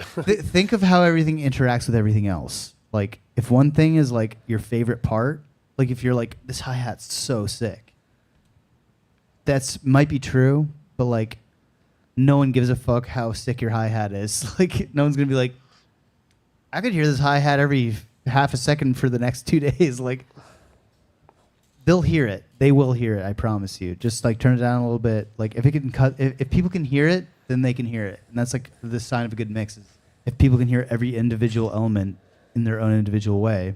Or like if everything can be heard clearly, then just trust that people can hear it. Don't bump the one thing that you like the most in the mix because it sounds the best to you in the mix. It's just going to sound too loud to everyone else. For sure. All right. On that note, we're going to just discuss for like 5 minutes. We're going to wrap this up pretty quick because I think everything's crashing and burning technically. We're going to talk about who won, first, second, third. Like I said, I don't really think this should matter too much, but we try to keep it somewhat competitive in here. Thank you guys all for sticking around for so long. This has been a long night. We did a pretty long beat demonstration at the beginning, and I think that was really valuable. So thank you to Essex for coming. Let's give him a round of applause. Please go follow his career, go to his shows, buy his paintings. I've bought a couple paintings. He's an amazing visual artist as well as a musician. You can tell how much he thinks about art. So, I think it just shows in everything that you're making. So thank you for being here. Can you just play quietly, just play some background music and give us 3 minutes. We'll pick the first, second, third, and then we'll call it a day. Thank you guys again. Yeah. Let me just turn it down a little bit.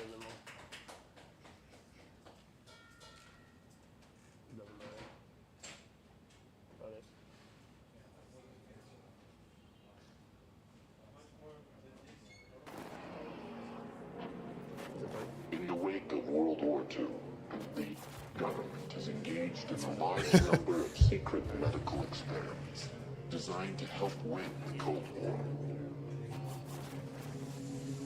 Developing techniques for mind control to create a so-called Manchurian candidate. What is the extent of these brainwashing?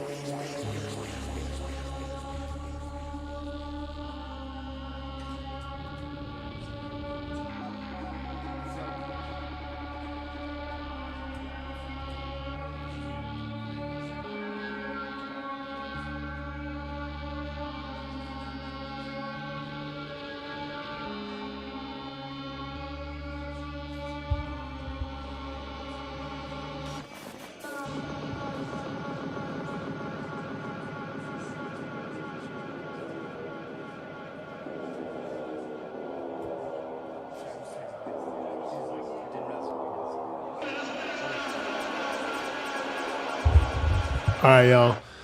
I think we got it. You guys ready? In third place, we got our boy Earl. I don't know if he's here, but give it up for Earl. Earl, I don't know if we have the tracks. Just we'll post this later and you'll see the tracks. But third place, Earl, awesome work. That was the bass, the really dope bass track with that little computer dying sound. Second place, we got Crook. Give it up for Crook. The rhythm track that he pretty much hated on the whole time. He's that's second. And first place, we got EOTAC. Shout out to EOTAC. We can definitely play that one at least because that's in your text. Yeah, let's see if we can. It's EOTAK. Joseph is his name. Super nice guy. He went to 343. This is the track. If we can still play it. Notice the subtlety. Notice the subtlety. Don't play the whole thing, but yeah. There we go. EOTAC right there. Oh, let's go.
So make some noise for EOTAC one more time. Thank you guys so much. Sorry for all the technical difficulties. We'll get this shit figured out. I think we're actually going to take July off, so we'll be back here in August for the next Chop Shop. Thank you guys for the whole year of Chop Shop. This is our 12th one. Means a lot. I think this has been a really good exercise. We've had, full houses. We've had less than full houses. And I think, the more people that come, the more we'll be able to keep doing this. So tell your friends. We'll get the samples up soon. And yeah, we'll see you in August. So thank you guys so much.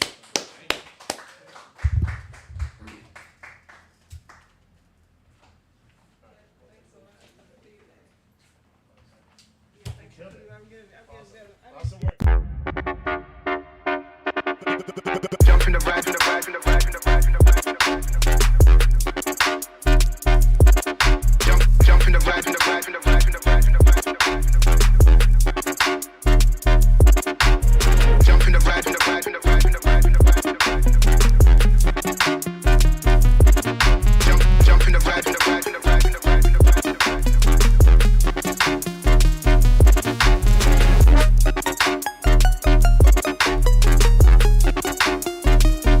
Jump in the ride, in the ride, in the ride, in the ride,